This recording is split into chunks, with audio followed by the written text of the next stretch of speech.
Okay, well, I'm excited to interview you today, Dr. Nick Berry. Thanks for coming all the way up to the Heaven House from Ashland, Oregon. Oh, Paul, it's such an honor to be here with you, my man. Yeah, thank you. I was going to start just by sharing a little bit about meeting you. I met you through Ben Greenfield, so thank you, Ben.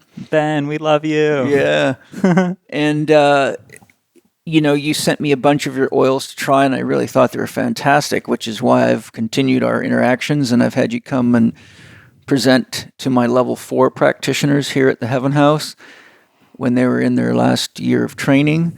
And they loved it and bought lots of oils. Mm-hmm. And I really found your journey fascinating. And Nick's going to share that with you. But when I first met Nick, I thought I was meeting a shaman, not a pharmacist or a chemist, And you do have some of that in your background, which I'll have you share.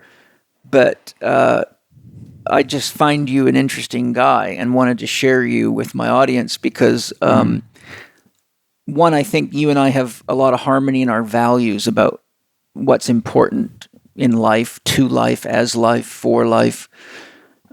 We were talking earlier and I was sharing my feelings about the use of supplements and herbs and oils and at the expense of not managing the essential for doctors, which is, taking care of recognizing what is happy making for you and doing it, getting enough movement, eating real food in the right proportions for your body's needs, and getting adequate rest. And I think, I got the sense that you understand that view and seem to agree with it. So, absolutely. I'm saying that now because my use of essential oils is supplementary to what I call a holistic life or lifestyle, and recognizing the things that we have to do for ourselves, because if we don't do those basic things, then everything else becomes some kind of a crutch or a coping mechanism to compensate. For example, there's lots of oils you can use to improve mental clarity, but if the reason your head's all clogged up is because you're sleeping 5 hours a night and eating junk food, well, then you'll spend tons of money on an oil to compensate for just poor self-management.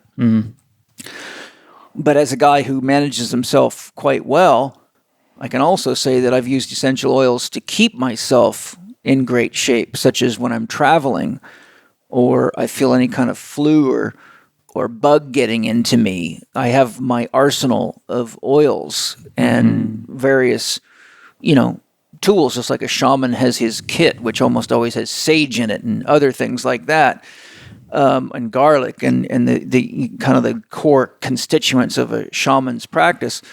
I think that having a knowledge of oils and knowing how to supplement your lifestyle, because no matter how good of our lifestyle is, we still have to travel on airplanes and breathe the breath of sick people and be in polluted environments and electromagnetically polluted environments. And not everybody can afford organic food. And some people are in situations where they have a hard time due to things like caregiving or child raising, where they may not be able to get as much exercise as would be ideal. So even though I can live that lifestyle because I've built my life around it, others aren't as, shall we say, fortunate with their circumstances, and that's when having good tools is important. And I think that I'd much rather see people reaching for an essential oil than a prescribed drug or even an over-the-counter drug, because I've never seen any negative effects from an essential oil. Certainly there's oils that you can use too much of and things like that. But if I had a choice between Prozac and an essential oil, I would go for the Prozac first. It's the essential oil first. Maybe I've been taking too much Prozac. I don't know. Get my mind backwards here. But no, I don't use Prozac, if you're wondering, or anything like it. But, Hippocrates' oath was first do no harm. And I think when people start using essential oils, you realize they're very powerful and very, very effective, and they're natural. Good products are, natural. I've never seen you sell anything synthetic. So I think that if we operate on the principle of first do no harm, go with the least invasive but still potent medicine, and then work your way up as necessary. I mean, there's a time for an antibiotic. I don't like using them, but if I had a staph infection or something and I couldn't knock it out with natural means, I would rather use an antibiotic than die. So I think, my philosophy, there's no such thing as a bad drug or a bad exercise, only an incorrectly prescribed drug or exercise. But I've really enjoyed your oils, and I really enjoy you, and I enjoy your philosophy, and I enjoy the evolution that you made in your own development. So can you share with us how you became the essential oil wizard? A little bit about your history and who you are. What developed you into this person that devotes his life to making the best essential oils that you possibly can for the rest of us? Oh, thank you, Paul. Yeah. So it's been an honor to be on this journey. Thanks. Ever since I was first became clear that I wanted to be a pharmacist when I was 17. I developed mononucleosis that really challenged my physical body up until the age of 24, which is when I graduated pharmacy school with my doctorate. And I always had an open mind and open heart, and I got into pharmacy because I was fascinated by drugs and their healing potential for the human body, and I wanted to help people. And so for me, this looked like it was a profession where I can learn and study about the mind, the body, and help people support their physical bodies. And it was going to be a sustainable career option. And so I've always kept an open mind and an open heart. And I allowed myself the opportunity to take a year off after I graduated pharmacy school. Since I shoved an 8-year doctorate program into 6 years, I figured I was still going to be ahead of the game by a year. And so during my travels, I kept an open mind, open heart to what people were sharing and telling me, and different types of therapeutic options that people were experimenting with. And for me, I just wanted to have a holistic arsenal that really focused on strengthening people's foundations. And it was probably 1 to 2 years after I graduated pharmacy school where my perspective somewhat maybe elevated, and I saw a different perspective that lots of pharmaceutical drugs, they aid in masking the symptoms rather than treating the root of the problem. And so I kept an open awareness to what other types of therapeutic solutions would be. So fast forward to 2010, I had, this was a year after working at an Eastern Western pharmacy, and I was suggesting lots of different herbs for supplementation alongside of pharmaceutical drugs people were taking for different disease ailments, and had an opportunity to go to Burning Man. And Burning Man was really a special opportunity for me to explore different ways of living, different thought patterns, styles, art, and to really get out of my way of my ego of, here I am, this doctor of pharmacy, and listening to the wisdom that other people had. I remember when I was at Burning Man, I met a man who told me that he patented amino acids, I believe in the 50s or the 60s. If I'm remembering correctly, his name is Dan. It might be Dan Cohen. And he said, "Hey, Mr. Pharmacist, do you want to know how to treat atherosclerosis? You use 1/6 the IV dose of EDTA orally every day for," I don't remember whether he said between 3 to 6 months. And it was like, interesting. So small amount of chelation, slowly pulling up the fat deposits inside of the arteries and doing it really slow so that it's not throwing off the body's electrolytes. So this type of thinking with an open mind, listening to people who have been on an alternative pathway, really opened my awareness to there might be something more than what I've been trained. Yeah. So in this process, I had some friends that were starting a cannabis testing facility, and I looked at this option as an opportunity for me to get involved, having a pharmacy background, to help to legitimize cannabis, because I recognized, even though I didn't currently use it at the time, I recognized that it had therapeutic potentials. I started researching more about the individual cannabinoids and the terpenes found inside the plant. And what I realized is that these molecules are pharmacologically active at very low concentrations. And really contain a synergy that can be helpful for lots of people's ailments. And so doing research on the plant brought me to the world of terpenes. Terpenes are aromatic molecules responsible for flavor and fragrance, and they're also pharmacologically active at concentrations extremely low, even in concentrations as low as 0.05%.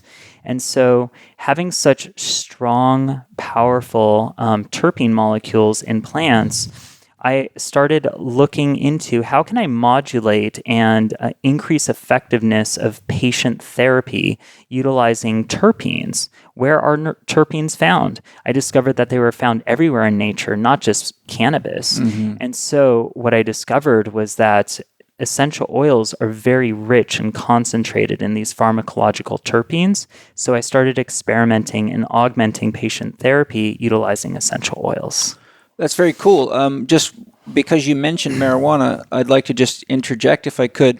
Please. We have a brand new course out that Phil Dallaire, one of my level 4 practitioners, and I put together called The Healing Herb. And it's all about marijuana, the history of marijuana, the pharmacology of marijuana, vaporizing, how to use a vaporizer, how to mix it with different herbs, tobaccos. And it gives a lot of great background information, not only on the history of marijuana and the government's manipulation of it, but it does give people a nice basic understanding of the pharmacology of marijuana as well. So if those of you that are listening are interested in that, since you brought that up, I thought it's a good time to mention that. But tell me how you got into more of a shamanic type of relationship with life. So I guess this is the first time me ever sharing this publicly. Oh, well, good. I like to break new ground. That's what we're all about here at Living 4D. So I first had an experience with psilocybin mushrooms when I was, I believe, 17. And it helped me to repair my relationship with my mother. Great. And also with a history of abuse of alcohol. Oh. And so I recognized that there's some real powerful healing potentials with psychotropic plants. So fast forward 7 years, because I did not touch psychedelics between the end of high school and the end of pharmacy school. As I've shared, I've always kept an open mind to different options that can be supportive for people. And just because something is illegal, for me, it doesn't necessarily mean that there's not something to it, especially when there's cultures, religions, indigenous people that have been utilizing plants for thousands of years. Successfully.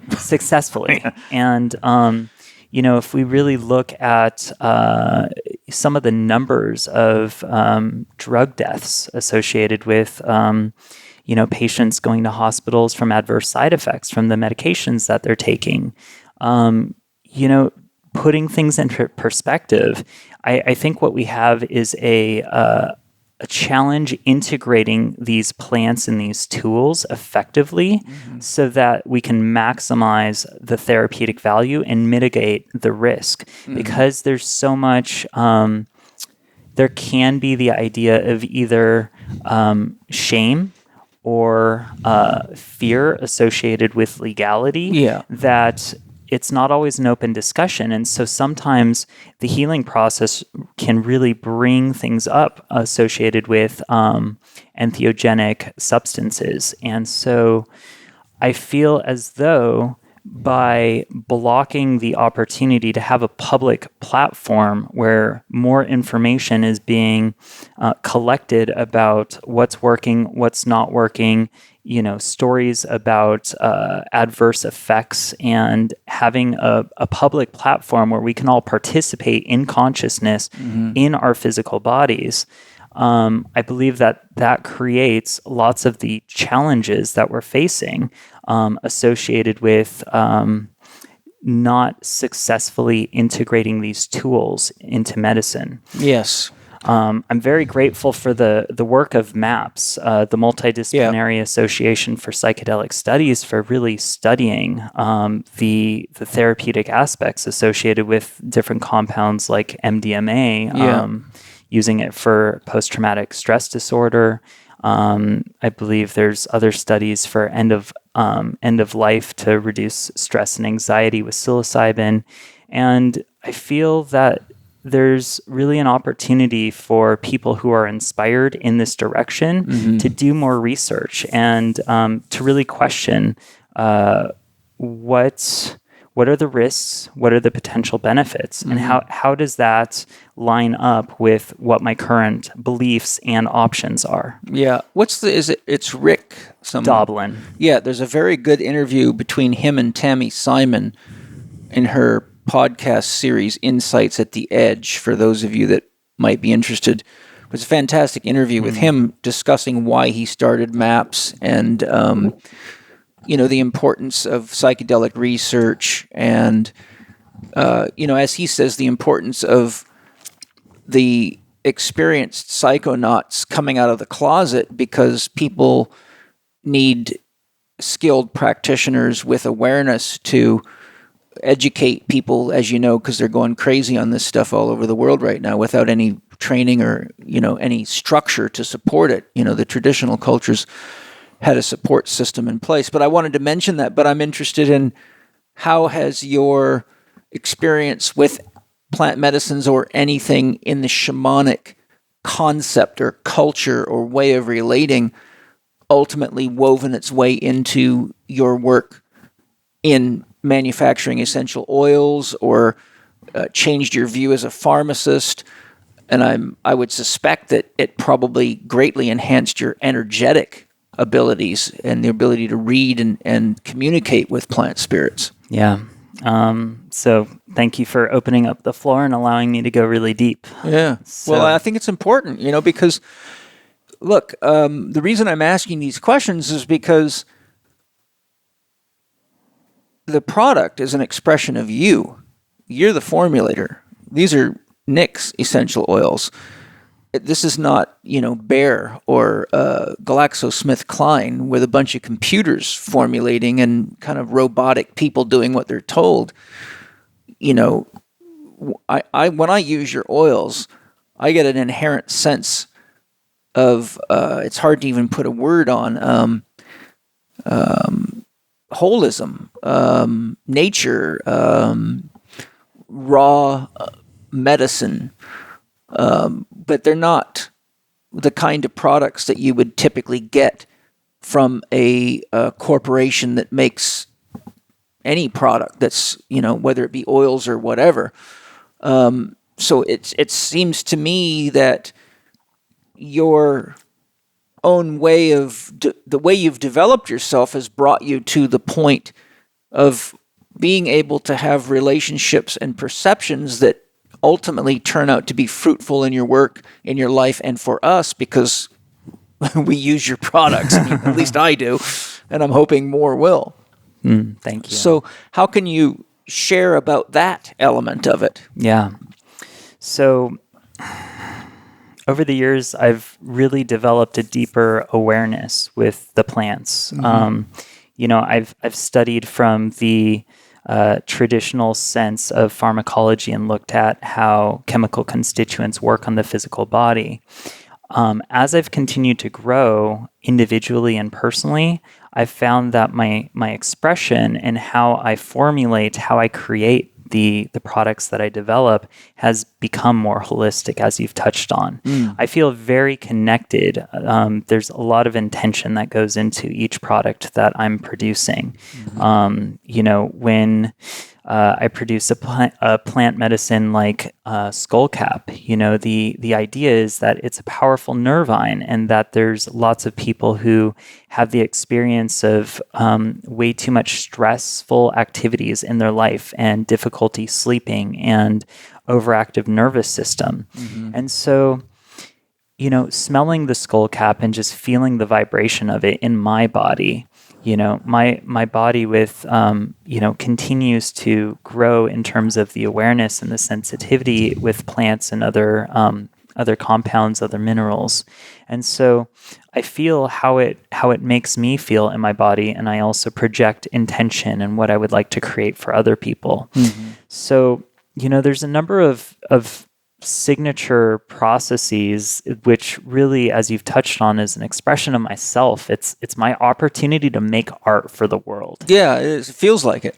And, utilizing that opportunity, how can I make the most amazing botanical-based products on the planet that I'm capable of producing? Yeah. So, it starts off by sourcing the highest quality organic and wild-crafted essential oils, CO2 extracts, floral absolutes that I'm able to find. I've been very fortunate and have had some wonderful mentors into the field, which have directed me to companies, individuals that have been producing botanical extracts for decades sometimes.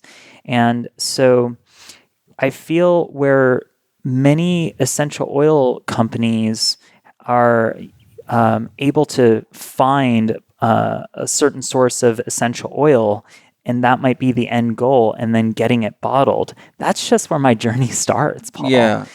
And so, finding the highest quality products, I like to tune in with the energetics of each of the oils. So for me, Paul, an organic certification is not as important as what I am perceiving as the vibration or the intelligence of the plant. And so how that's expressed through my awareness, it can come off in terms of how the aromatic notes layer. Is there a depth, or am I experiencing it flat when I take a deep inhalation? How am I feeling it in my body? And I'm happy to pay more for a superior product. And what I've found over the years is, just because it's certified organic doesn't necessarily mean that it's a higher quality product.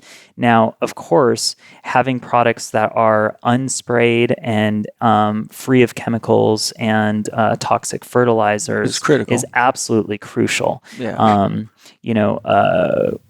It's said that the any types of toxic residues from pesticides are not going to distill into a steam distillation. That's not true. And I don't agree with that. I don't either. Because A, I believe that there's going to be trace amounts. B, I believe and I feel the energetics of whatever of toxin is going into the food is going to be distilled into the final product. Yeah. And you're going to have a more dead product. Yeah. It's been shown that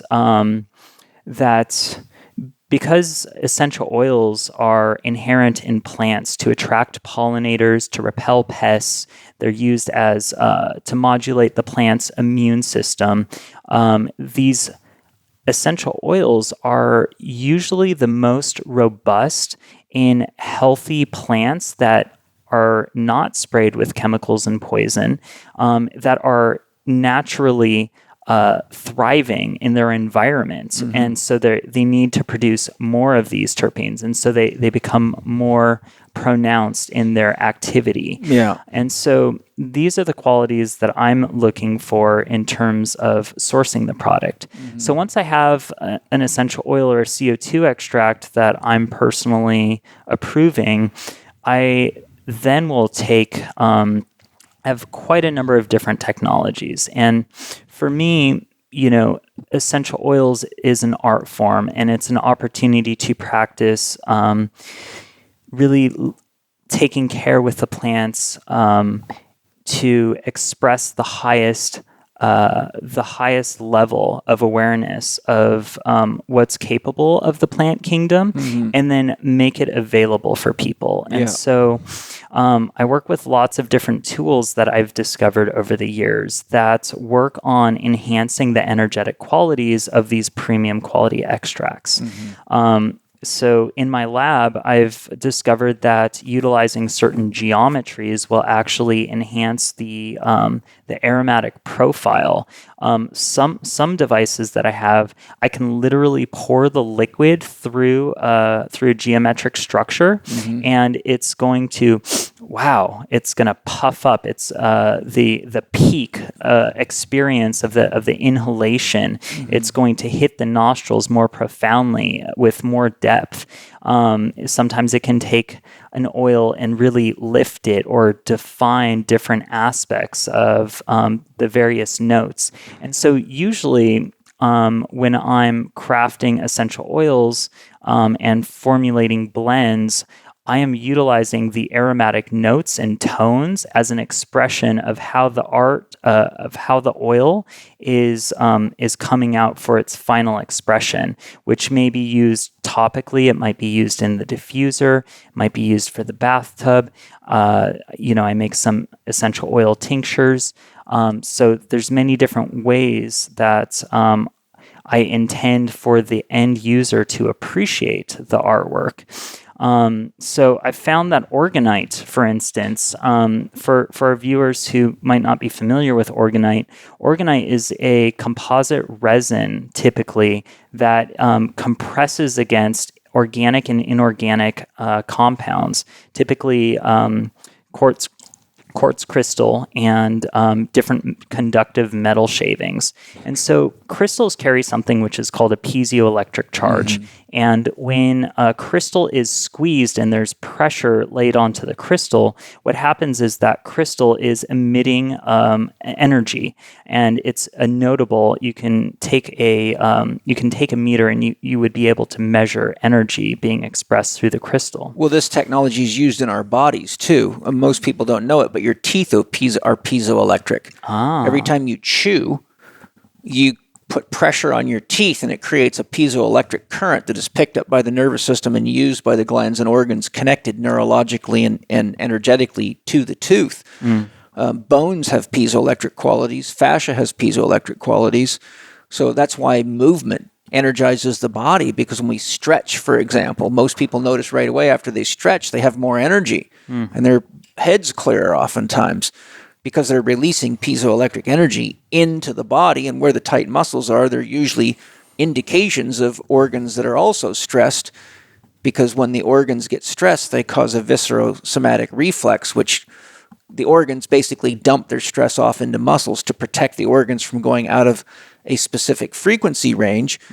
But the thing that I wanted to ask you, a couple things, I just didn't want to interrupt you there.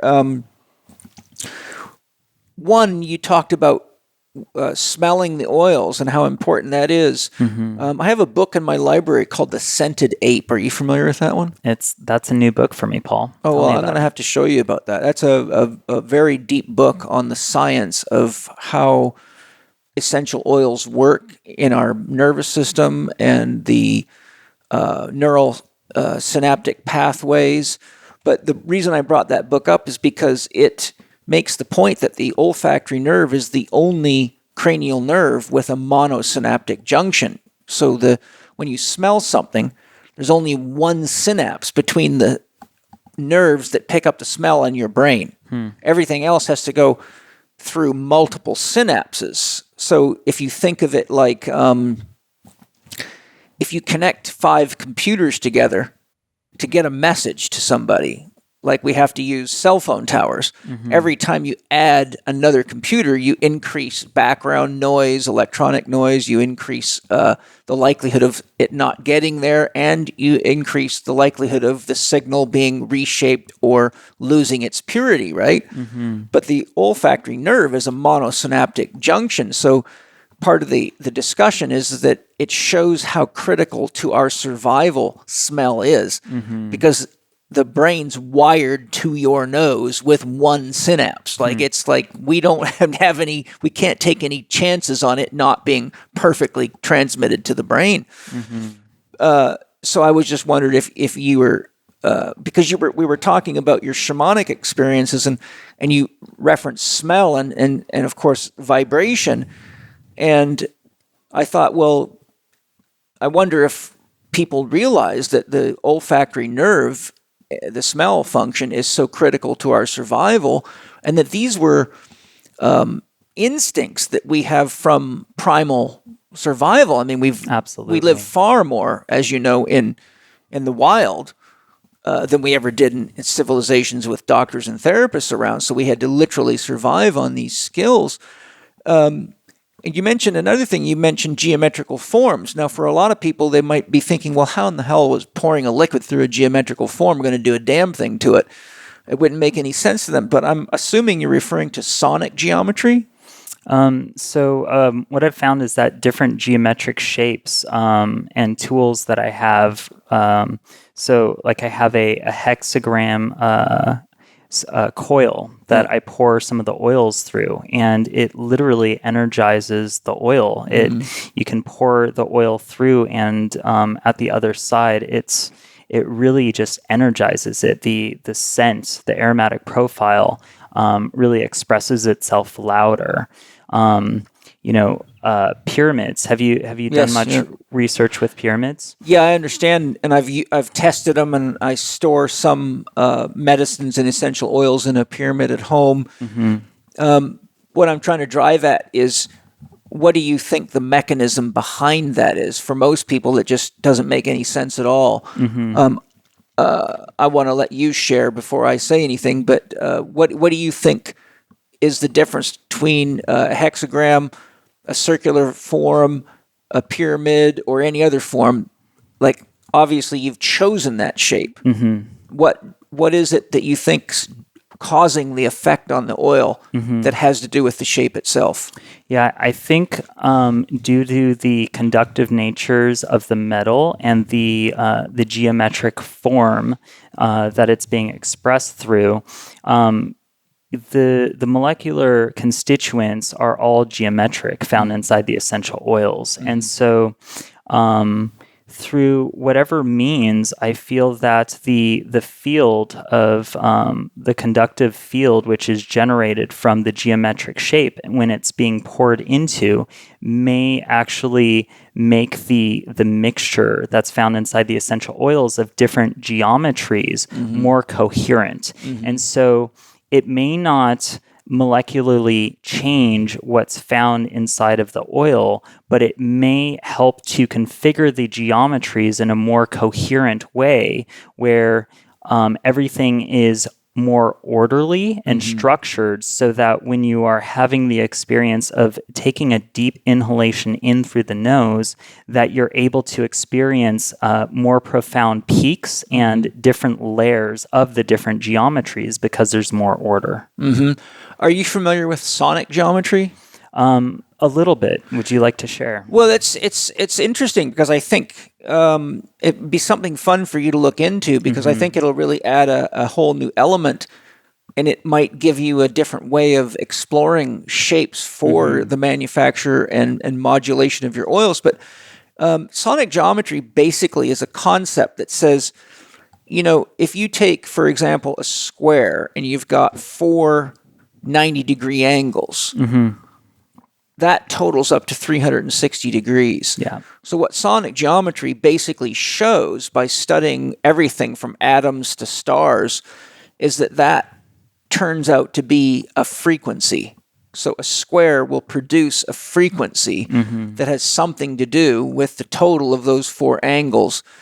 and they've got ways of measuring it. And there's David Wilcock talks a lot about it on his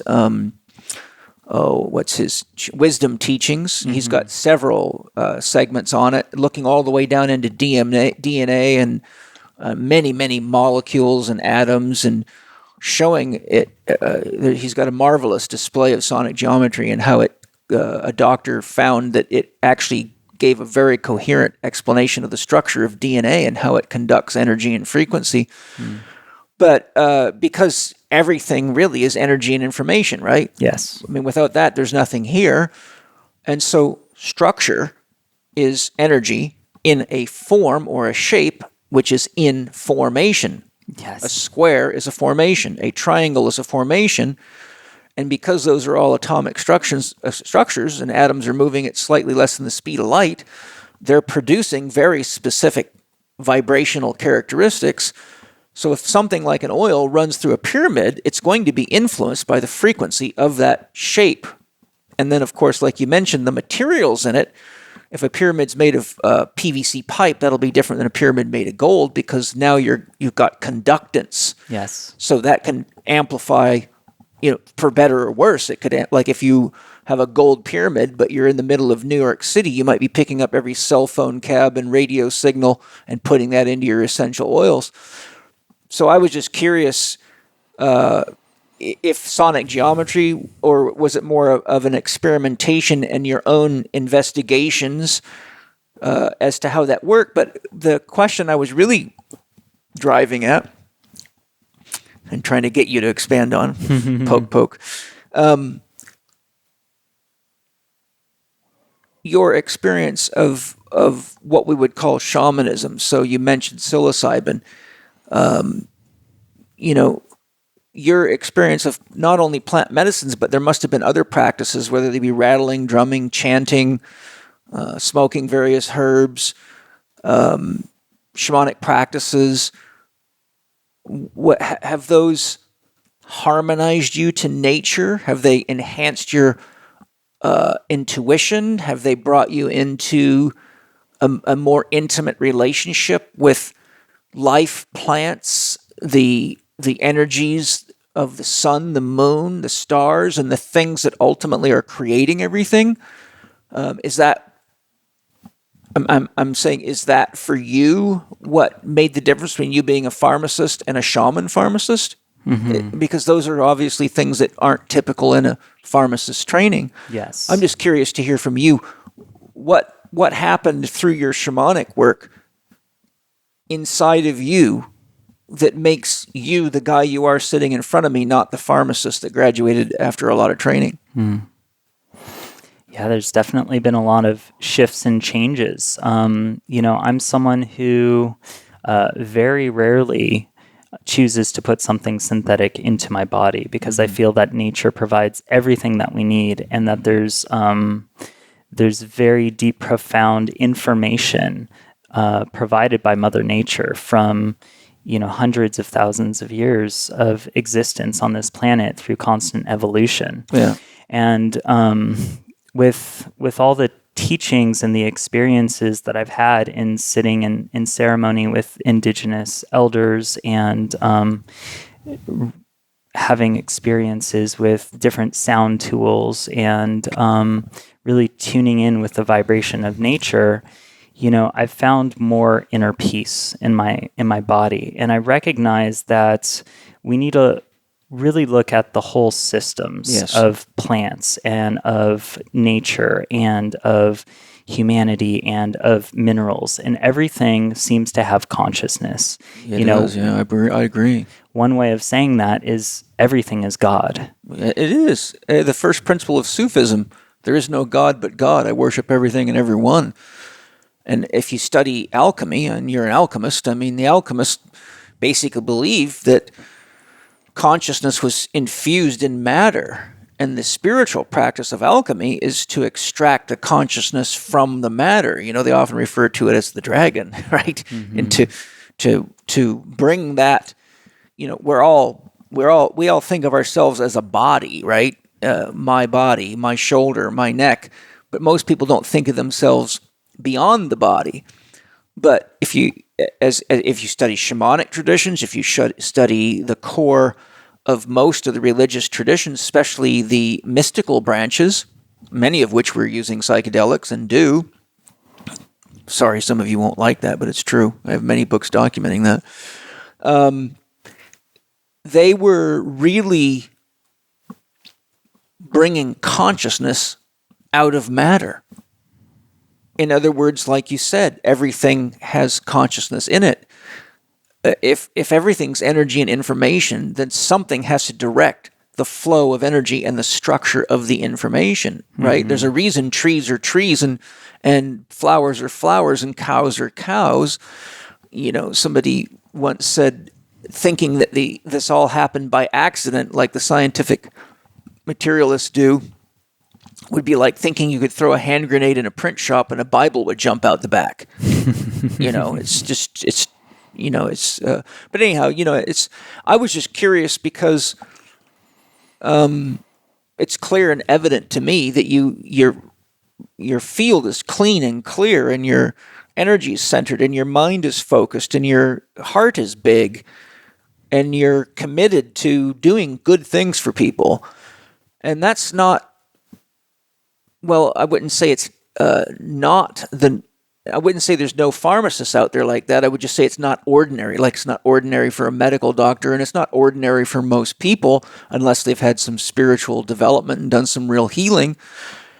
And so I just thought it was one of the things I find unique about you is that you're able to marry the knowledge of a pharmacist with the wisdom and the life experience and the openness and the sincerity of a shaman. And I wanted to share that with people because I think if they understand that this is the person creating these products, for those of us that already have a sense of appreciation for nature and traditional societies and cultures and sustainable practices, it's much more exciting to be. I personally would be, if there was an interview going on between 5 essential oil manufacturers and one of them was you, I'd be right away going, okay, I got to try this guy's oils because I know what's happened to me through my own shamanic evolution and work as a medicine man and a spirit guide and spending 15 years studying and practicing and growing. And so I think that's a beautiful element. Would you mind sharing, to the best of your ability, how essential oils work in the body, both physically and energetically? I've read a lot of different things, and there's a lot of different opinions out there. But when someone takes an essential oil, what are some of the things that are happening that make it work as a therapeutic agent? Yeah. So essential oils are really powerful. They contain alcohols, esters, ketones, aldehydes, different sesquiterpenes, all of these different constituents which have both aromatic properties, flavor profile properties, and pharmacological activity. So what most people don't know is essential oils are very different than a synthetic fragrance. It's not just that aromatherapy provided by essential oils smell good. It's that these are literally geometric molecules which have pharmacological activity in the human body. And so what's interesting is lots of times there's almost a general understanding that different types of aromatic molecules may lean towards a different type of specific therapeutic outcome. So let me give an example of that. Can you highlight one thing for us? Because I don't think many people are going to understand the concept of a geometric molecule. What specifically do you mean? What's the difference between a geometric molecule and one that maybe isn't a geometric molecule, if there is such a thing? Cool. So, I'm talking about the functional group of a molecule, which is, I'm talking about the shapes of molecules, which all molecules are going to inherently have geometry, have shapes. So they might be octagonal, or what is or that? hexagonal, or they may have a benzene ring, 6-carbon ring. And so what I'm referring to is that the actual shape of the molecule seems to show trends of how therapeutically they may work in a majority of human beings. Would that have any relationship to receptor sites on cells, such as hormone receptor sites? In other words, Absolutely. Is there a geometrical relationship? Absolutely. So yeah, that would be an important component then. Yeah. And so, take the functional group phenol. Phenols are said to be slightly irritating to mucosa. A great example of a phenol is carvacrol. Carvacrol is found in abundance in oregano. Which I use a lot of. Right. So, carvacrol is really interesting because, when I was first studying about essential oils, I hopped on PubMed and I was looking up carvacrol and oil of oregano. And what I found was that carvacrol was extremely effective at a very low minimum inhibitory concentration at inhibiting methicillin-resistant Staph aureus, better known as MRSA for most people. And that's a bitch of an infection. It's a total bitch of an infection, and also has a lot of challenges being treated in medical hospitals due to all the antibiotic resistance. Yeah. And so what my research found was that carvacrol was extremely effective at dealing with MRSA. And when I was ending pharmacy school, I ended up having respiratory infections every winter for 3 years. The first 2 years, I used antibiotics to treat it. The third year, after reading this article, I had chosen not to go see a doctor and was hoping that the symptoms would resolve. And I kept getting worse and worse. There was a day that I remember where I looked over and I saw my essential oil vaporizer. And right next to it, I saw that I had a bottle of oil of oregano. And I knew that oregano is quite caustic and irritating to the skin. And in my awareness at that time, I said, okay, I'm having immense difficulty breathing. I feel like I'm going to die. And so even though I know that this oil of oregano is extremely irritating, I also know that it is highly likely it can kill whatever is growing in my lungs. So what I did was I took a drop of oil of oregano, I put it into my essential oil vaporizer, I heated it up, I took a deep inhalation in, and immediately started coughing. I was coughing, my eyes were watering, and I was coughing for probably about 2 to 5 minutes. I was spitting up all this green and yellow sputum. And after my coughing bout, I literally felt better and more clear and like I could breathe more effectively. Yeah. So I repeated that process. I did it 3 times in that experience, and I did it 3 times. I believe I did it 3 times the first day and twice the second day. And by the end of that 48-hour period, I was about 60 to 70% back to my baseline in terms of my ability to breathe, compared to about 40 to 60% back to my baseline in 5 to 7 days compared to prior years using traditional antibiotics. And so... and the oregano won't kill the mitochondria in your cells and all the other nasty stuff antibiotics do. And also the oil of oregano, it has different chemical constituents which work synergistically. And so antibiotic, the bugs are not going to become antibiotic resistant in the same way that they are with single pharmaceutical drug antibiotics. Yeah. You mean because there's too many. It's a barrage of chemicals. It's like a bouquet of chemicals versus an arrow. Exactly. In other words, you're surrounded by. There's too many inputs for them to easily adapt to. Exactly. That's a great way of. And that's the thing too with a kind of a way of relating to that concept that comes to my mind is if you play a handmade Tibetan bowl, oftentimes they're made out of 5 different metals.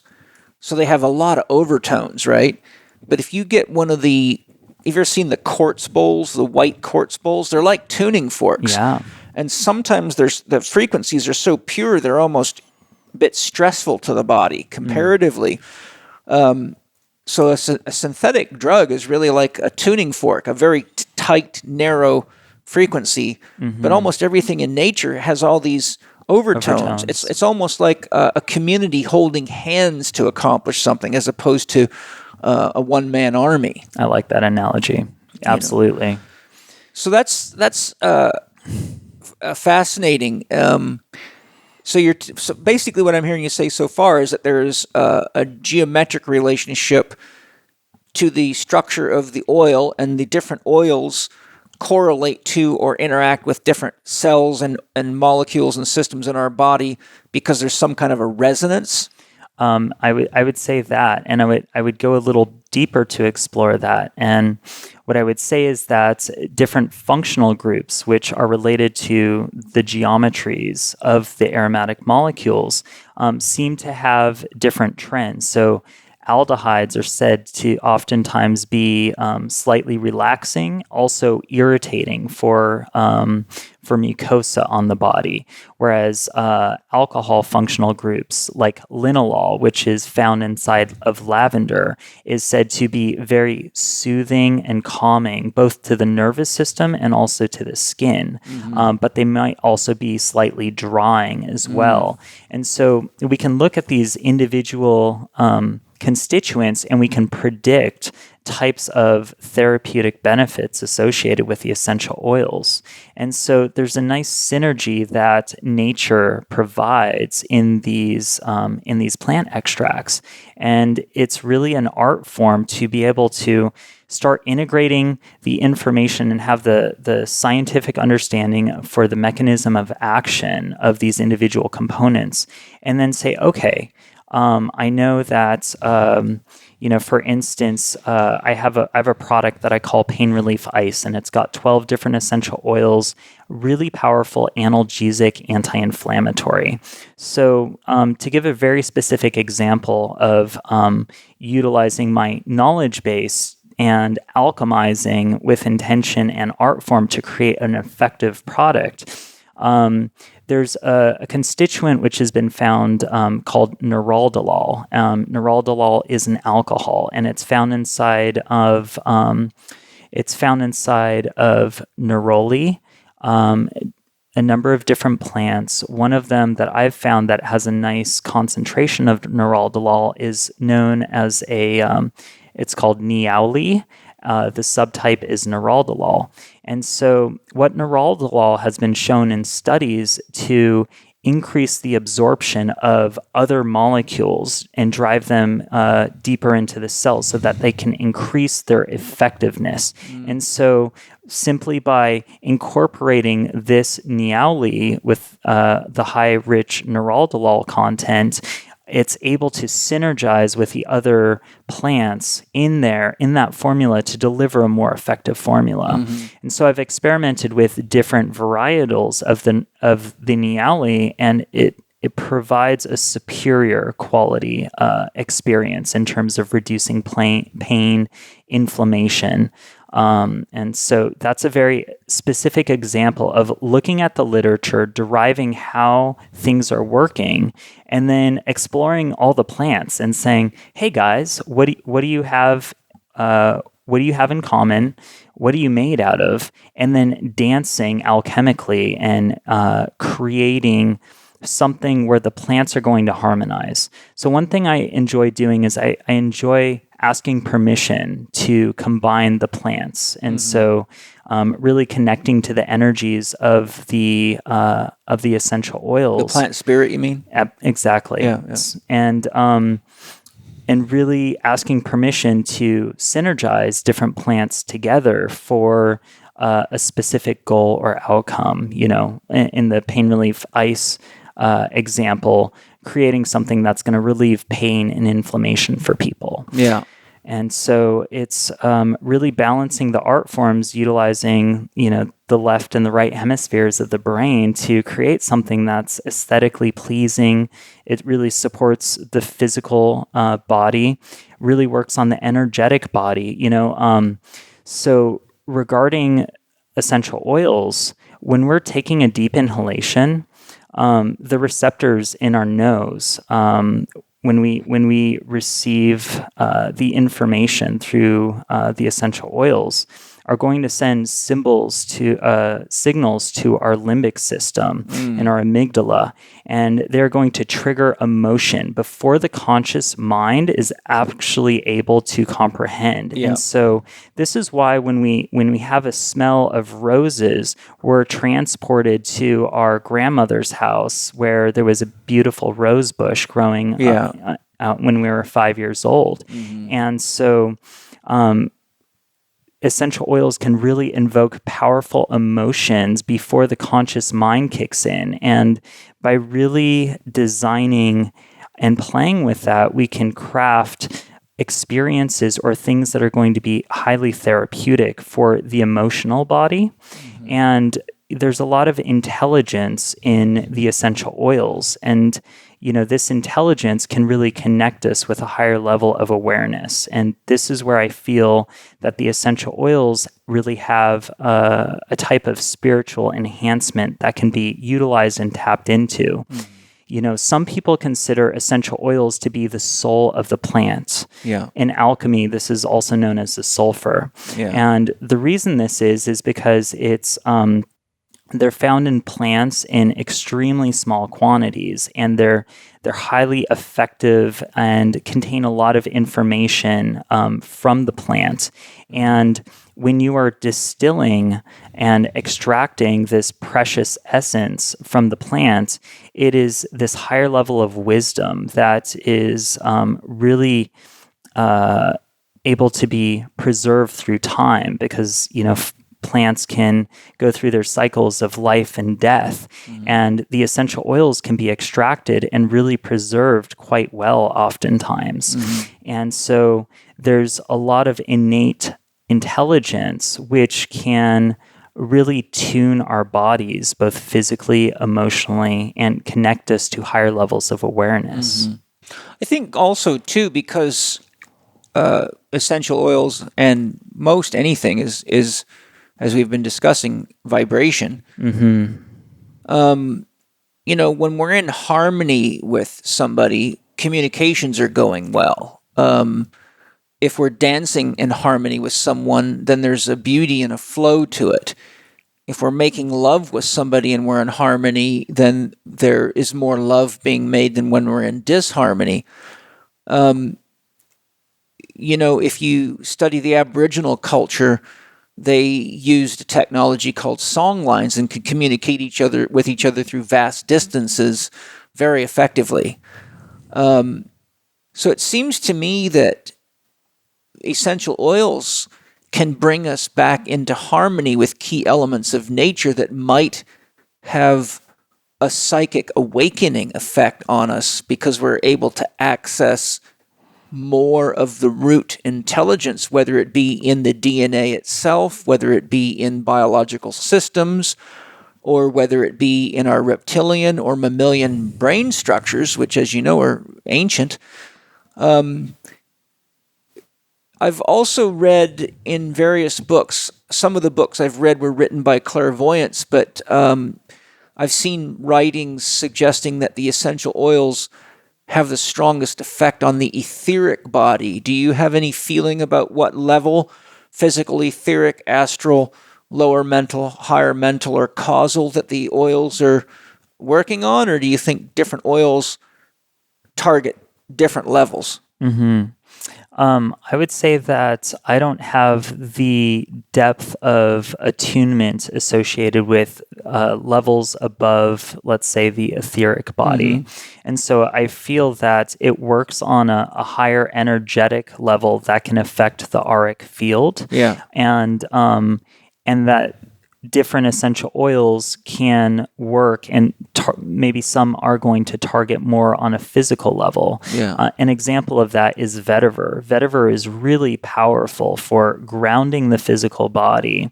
I find that when I apply it into the bottom of my feet, it really helps to quiet an overactive mind and really put me physically into myself. And so from that level, I see it as something that is more physically supportive. Something like rose geranium, I've found something amazing about this plant. Rose geranium really seems to support the emotional centers and really particularly around the heart. And so I've found for people who are experiencing heart trauma, really centered around anger or need to forgive, rose geranium is one of the best plant extracts that I've found. I've seen a lot of success, and I've heard a lot of reported success utilizing rose geranium in recent transitioning of relationships. So when partners are breaking up, because it seems to, what my experience is when I apply a few drops of rose geranium and literally rub it in front of my heart area in the auric field, and then put it on my body. On the chest area. What I find is that it softens the attachment to the anger that I might have directed at a person, and that I'm almost able to start looking at things from a more objective perspective. And so it's really good at smoothing, softening, and letting go of the attachment to the anger. And that really helps me to formulate a new step within myself of forgiveness, which aids in repairing and forgiving a transitioning relationship. It seems like that would be a very good oil to give children in the families going through a divorce. Absolutely. So I agree with that. And rose geranium can be somewhat irritating to the skin. And so depending on how old the children are, I would definitely want to dilute that first. A product that I have toyed around with, feeling a similar type of energy and effect for, is our heart formulation, which is already. I've used it. Yeah, you gave it to me. I love it. I think I might have it on right now. I have clarity on today because it helps keep my head straight. I've used your heart oil many times, especially when I'm doing healing work or need even shamanic work where I have to guide people and stay very connected to them. These are all very, very interesting concepts, and I hope the audience is starting to see that there's a lot to this, and nature's pharmacopoeia is pretty comprehensive.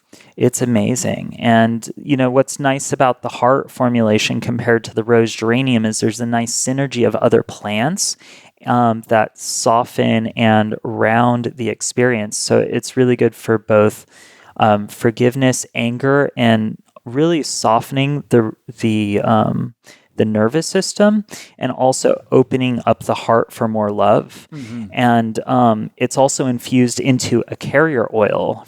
We use fractionated coconut oil because it comes from a sustainable source.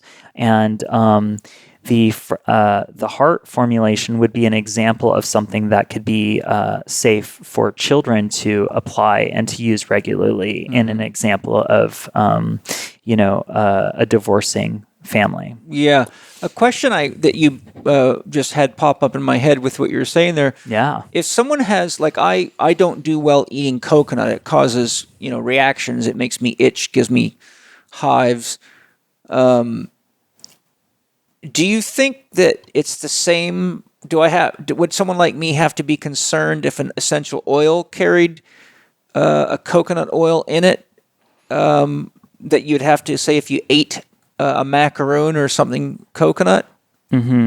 So the fractionated coconut oil contains two constituents. I believe it's lauric acid, and there's another constituent that I'm not remembering in this moment. And so it would be interesting to know what part of coconut your body has reacted Yeah. to. My thoughts are that everyone who's allergic to coconut, I don't think that 100% of those people are going to translate into having that allergy. And I would also advise, if a person were to experiment, knowing that they have a sensitivity to coconut, I would first do a skin patch test. So take a very small amount of the oil and apply it onto a region, maybe at the top of the hand, and experiment and see if there's any type of reaction. Then I would probably use a slightly larger area and really test it before regularly applying it to make sure that it's biocompatible with a person's physiology. Didn't you say there was coconut oil in the heart formulation? Yes. Because I've used it and it didn't bother me. Mm-hmm. I was just curious if you found any correlation between oils for topical use or even oils for internal use like you provide, and concerns with, like someone that has a peanut allergy. If they used peanut oil, they'd probably have a reaction to it. So what's interesting is I was once told by Elizabeth Van Buren that in the essential oil, because there's no actual dander or plant material that's left, that it won't stimulate a true allergy in people. Yeah. Even though that this is the principle, I've always steered away from utilizing essential oils if people know that they have a sensitivity to the plants. And so fractionated coconut oil, specifically as it relates to coconut oil, it's coconut oil which is heated and then centrifuged, and they separate the different size chain triglycerides, and they keep the medium chain triglycerides because it's liquid at room temperature, has a long stable shelf life, and it doesn't have its own smell. And so it's a really nice base that readily absorbs into the skin. So it works as an effective carrier oil for driving the powerful essential oils into the bodies through the cells. And so in saying all of that, I do believe that it is likely that most people will be fine if they have a coconut allergy to use fractionated coconut oil or a blend that we're using the FCO in. And I would still suggest when in doubt, do a simple hand test. Put a small amount on you and see how you do. Precisely. So, Nick, this has been fun and fascinating.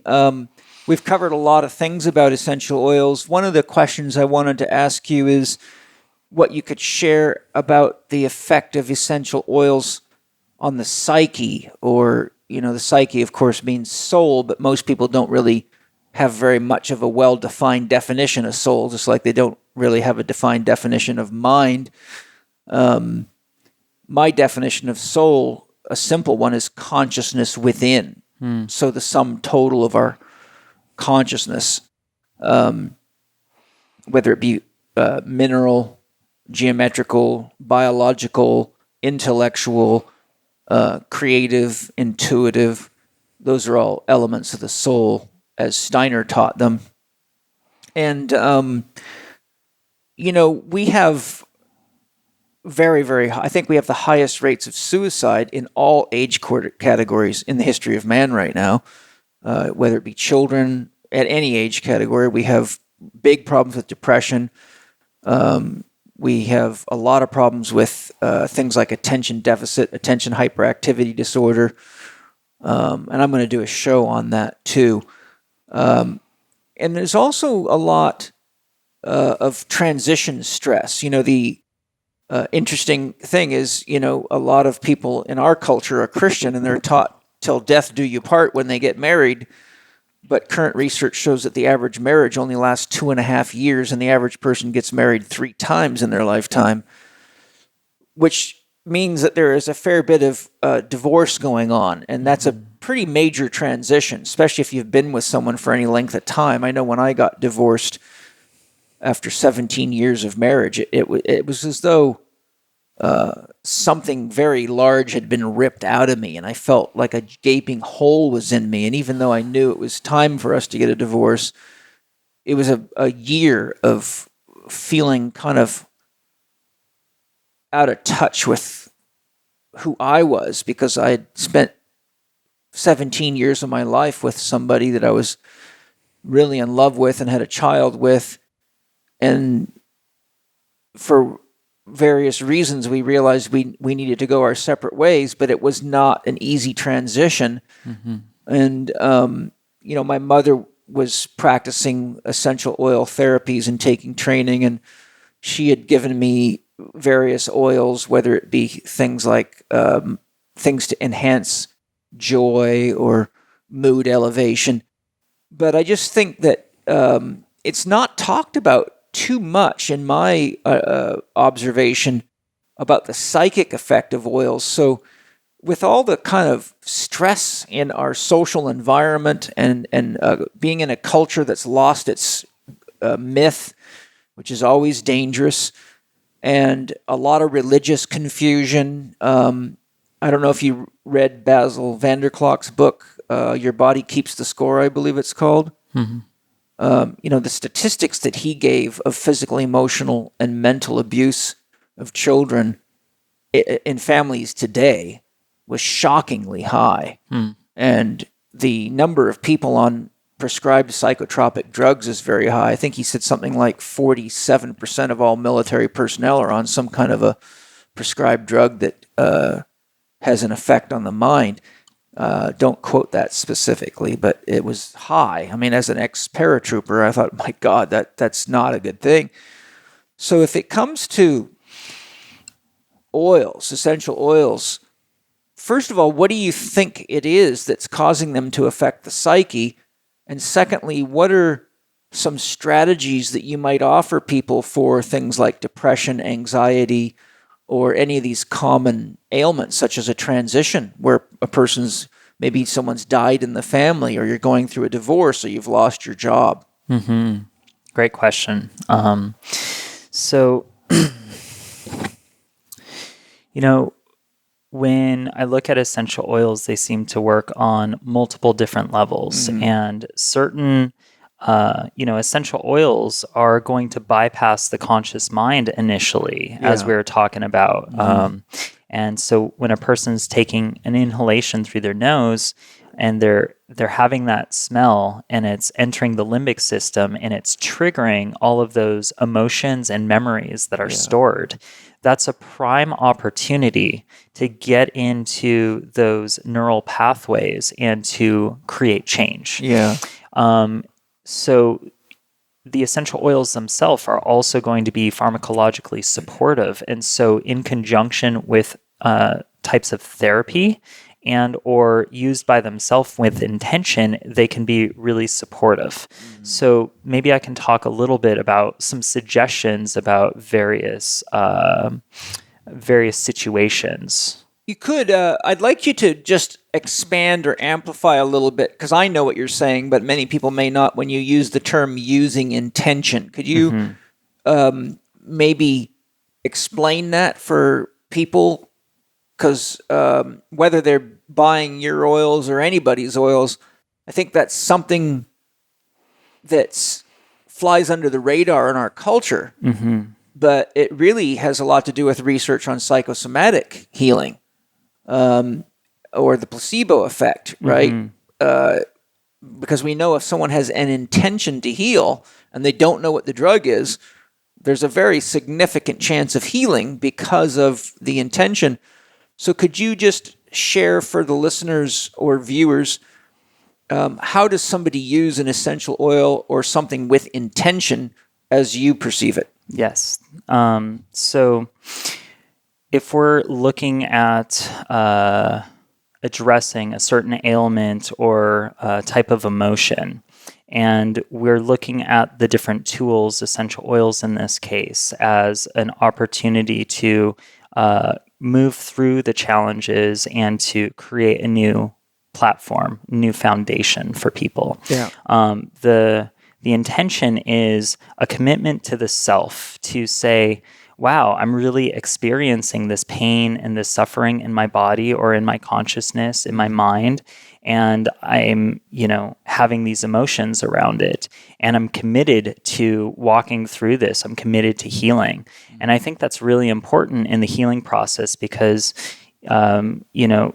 I think so much in society, we look to doctors, we look to healers, and we say, heal me. Yes. But we're healing ourselves. Yeah. And we give ourselves many permission slips. And there's powerful plants, there's powerful minerals, there's powerful drugs that will create physiological change in the body.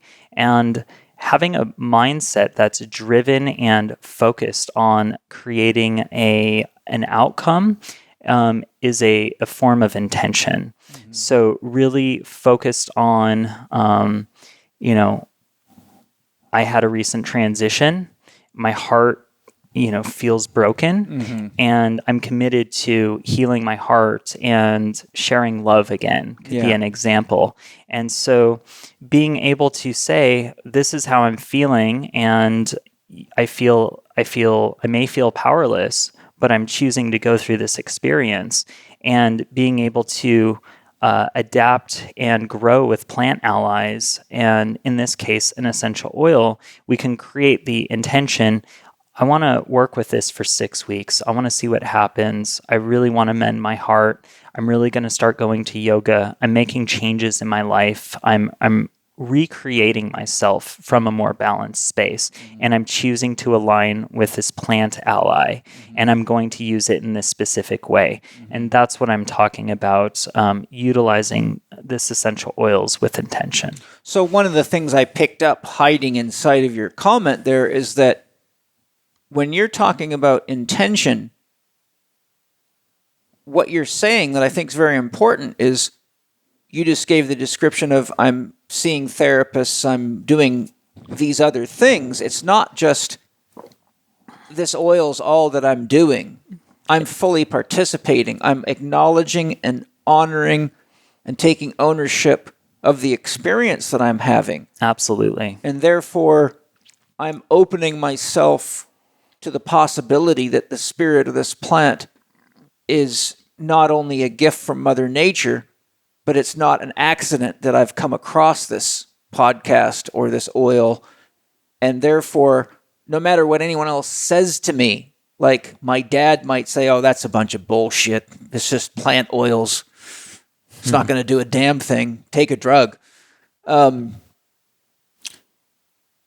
we set our intention, we're really saying to spirit, I'm open to the possibility that the wisdom in this substance may be more than just material.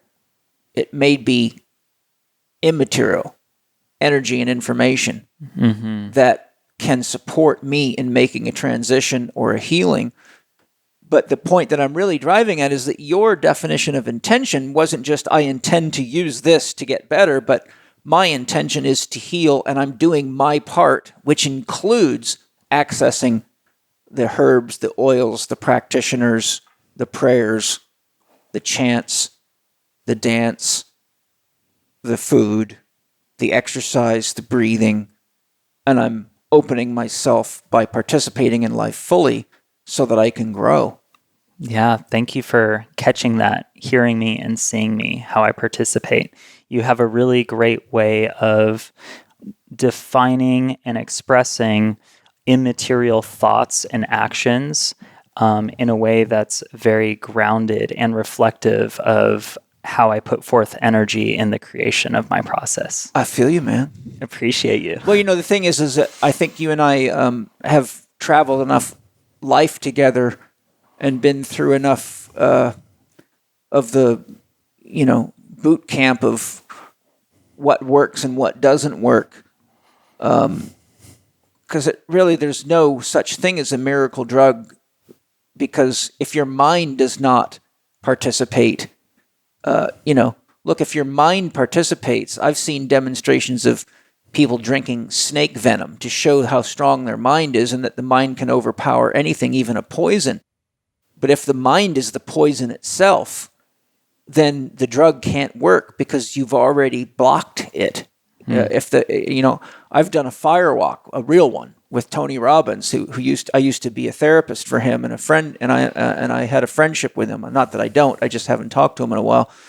But when he pulled the thermometer out of the fire, it was 2,600 degrees, and it's 30 feet across the fire, so it's several steps on 2,600 degree coals, and we went through a system of putting ourselves in a hypnotic trance, and we used a chant. We chanted cool moss, cool moss. So you visualized the hot coals as cool moss and saw yourself walking across a forest floor, not burning coals.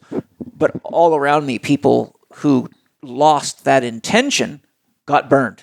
And there was ambulances and there was big burns on feet. But the majority of the people who were open to following the chant and really locking into their potential and knowing if one of us can do it, then we can all do it, made it across the firewalk. So, there's an example of the application of intention. Someone says it's physically impossible to walk on that because they read physics books, and someone says, yes, but the mind creates beyond the laws of physics. So if you don't take yourself there, you will always be trapped in physics, which is kind of the chemical model, really, If you have a headache, it's an aspirin deficiency. That's all. Just take some aspirin. That's the chemical model. Right. So using the oils with intention is important, but it's important to use everything with intention. Otherwise, you're just, you might as well just go to the pharmacy and just start picking shit up off the shelf and just hope something works, because you're not really focusing your mind on anything. You're just hoping for a unconscious rescue, which isn't really adult. It's totally about participating, right? And taking ownership for our health and well-being. And I view the oils and the plant extracts to be a part of that holistic system. They are powerful tools that can be integrated in for everything from smelling aromatically appeasing. I use them as deodorant every day. I have a facial toner that I use to really soften and moisturize and nourish my skin. There's some tinctures that I take when I want a little bit more energy. There's some tinctures that I take when I'm overly stimulated. Overall, these are all really powerful tools. And what I think is really important for people to engage is that having a healthy balance inside of the self, when we're in tune with what our body needs, I'm typically going to the oils because if I start feeling a subtle shift in my system, I say, aha, you know what would be really helpful right now? If I, let's say, don't have access to take a 15-minute break or something else that may be able to support the imbalance that's currently happening in my system. Oh, I'm feeling a little bit nervous and I have this bottle of skull cap. So I'm going to take some of the skull cap and it's going to work on reducing the stress in my body and it's going to quiet the mind and I can remain focused. And if I have a few weeks of work or I'm traveling and I need to be on, and I know that it's a imbalance that will correct itself when the situation changes, there's these beautiful tools that we have. Yeah. And so, part of the intention here is to educate and empower people to take control and be their own doctor and to listen to their physical body and to be better educated about these tools that we all have access to, so that if we are feeling imbalanced and we can't correct that balance with proper nutrition and sleep and the appropriate foundation, that there are tools to help take the edge off while the imbalance can be addressed. And you and I have talked about this before, but there's also tools to aid you in the application of the foundation. So in my system, Dr. Quiet is the doctor that covers introspection, meditation, intuition, and I use your third eye oil and it greatly enhances my clairvoyant inner vision capacity for various types of meditations, be they astral travel, a Jungian style of active imagination, or just meditation. No, So, it's beautiful. there's an example. If you're having a hard time sleeping, we're going to get into a lot of this too. There's ways you can modulate that. But I think one of the things people always have to be aware of is if you're always using an oil to give you more energy, then you should be looking at why you don't have the energy. 100% agree. If you're always using oils to sleep, then you need to look into why you're not sleeping. So, oils can be great modulators. They can help us adapt and attenuate stressors. But I think an example is, when I was young, I used to do a lot of four-wheel driving. If you are in a four-wheel drive and you want to enhance your traction, one of the things you do is you let air out of your tires so that you get more surface area and the tread has a better hold of the ground. But then when you get to certain areas, you need to put pressure back in because it works better there. So that doesn't mean you drive around with your tires deflated on the highway because it's the wrong form of modulation for that environment. Right. So analogy being that, and that's part of what I'm trying to bring out of this interview is enough education that when someone buys an essential oil, they realize it's a living tool, its frequency, its intelligence, its energy, its information, and because it comes from a living system with DNA, it probably has coherence with our system since we carry like 23% of the same DNA as a banana and we have 50% of the DNA of a fruit fly. And when I teach my students how to talk to plants and do that kind of work, many of them are so left-brained, they go, oh, that's bullshit. How can you talk to a plant? And I say, well, if you change your orientation of DNA from molecules to being an antenna of cosmic information and psychic information, and you realize that everything you're looking at in nature is somehow included in your biology, then talking to a tree is really just talking to yourself. So if you get the ego out of the way, well, what are you made of? Earth, water, fire, air, and space. What's the tree made out of? What's the plant made out of? What's everything made out of? Earth, water, fire, air. So at the very base level, we're all made of the same things with slight changes in energy and information. So everything out there is actually somehow represented in us. And that, I think, takes people out of the I am separate from the oil as an object. In other words, there's coherence. Integration. And there's it's a matter of saying, what do I need to balance myself or to enhance myself? Just like if I want to enhance my four-wheel drive performance, there's times when you lower the pressure in the tires. When I race stock cars, every tire on my car had a different pressure to create a specific effect on a specific track, on a specific day in specific weather. So that's a specific modulation. So I think we can use essential oils. Really what I'm driving at is we can not only use essential oils because we're having problems, but we can use essential oils to enhance our ability to practice the things that reduce the likelihood of having problems, because it can be, let's say I'll give you an example. I was one time taking a course in Scottsdale, Arizona. And this is many years ago when I was doing a lot of triathlon training. And I went out for a 5-mile run early in the morning before class, and the pollution was so bloody bad. I was just wheezing after about 2 miles. And I'm like, who in the hell can live here? So, now, if I would have had, what do you have right here? Respiratory? Respire. If I would have had that oil, I could have put that on. It could have enhanced my ability to breathe through that run. And there would have been in my system using an oil to modulate me, to better support me so that I can exercise better, which is doctor movement, where a lot of people might have just stopped after 2 miles and said, screw it, and walked home. But with that kind of support, your lungs could be supported and you can support your foundation principles. So I think we can use these tools to support us in the practices that we have to have in place to be healthy, or will forever be chained to doctors and pills and supplements, or we can use them for the inevitable reality that we're all in relationship with each other. Like I said earlier, we all get on airplanes, we're in cars, we're walking down streets.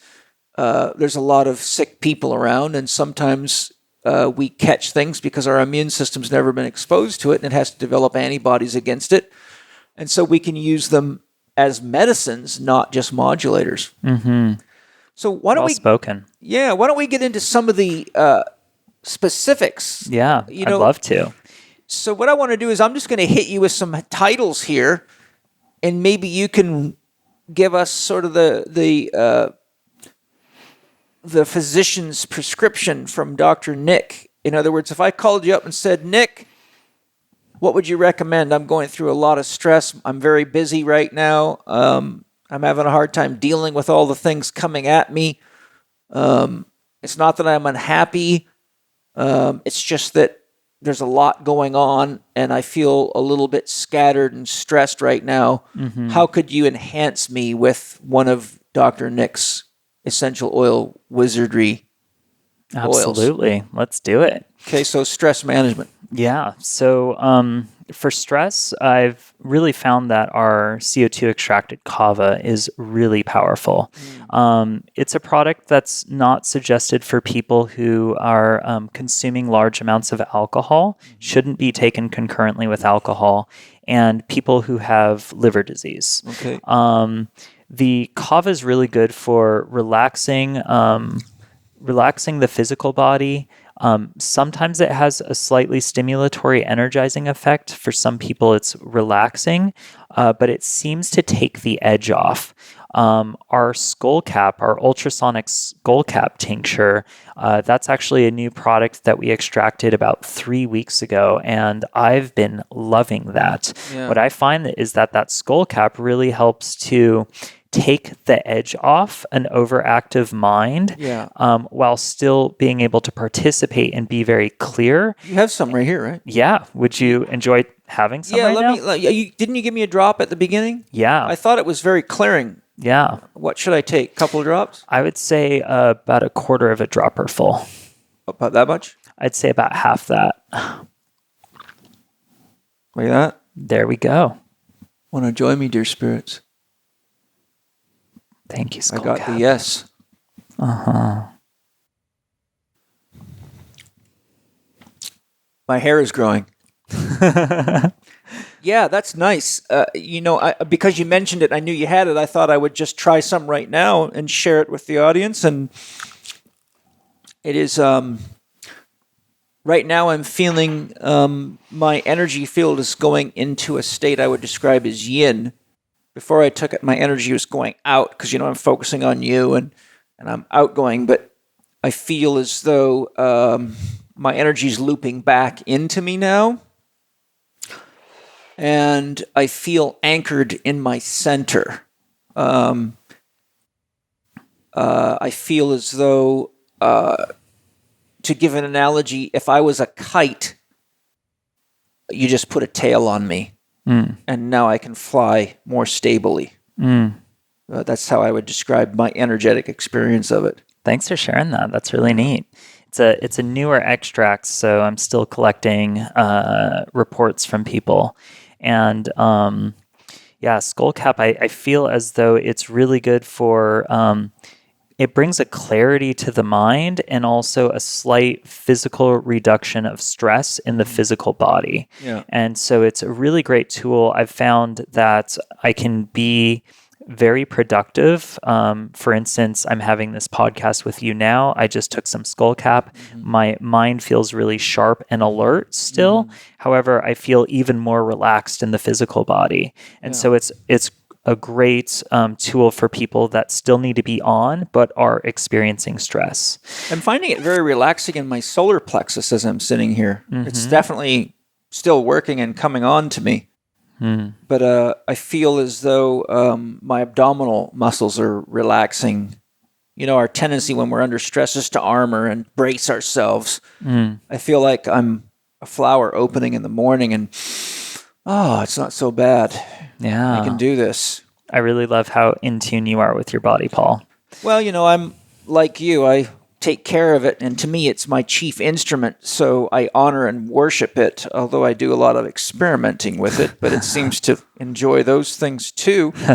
So from stress management, you've mentioned skullcap. Which was the other one? Kava Kava. Kava Kava. Our Violet Chill is another great formulation. It takes the edge off. It's really calming to the nervous system. Violet Chill is a combination of lavender, cedar, frankincense, myrrh, and helichrysum. And it's really nice in conjunction with the skullcap and or the kava. Just the name is therapeutic. Right? Violet Chill. It sounds like a very sexy musician. Sleep enhancement. So for sleep enhancement, I really enjoy our Kava Chill formulation. So Kava Chill should not be used by people who have any liver conditions, are drinking copious amounts of alcohol, or women that are pregnant. So this formula combines CO2 extracted Kava Kava with lavender, sweet marjoram, clary sage, rose geranium, bergamot, blue yarrow, and fennel. And this tincture, what I find, is really helpful for slowing down the mind. So overactive thoughts, which help to stimulate and make it more difficult to transition into sleep. I find that really quiets the mind and it physically relaxes the body. And subjectively, my experience is that I get a deeper quality of sleep when I oftentimes will use about a half a dropper full.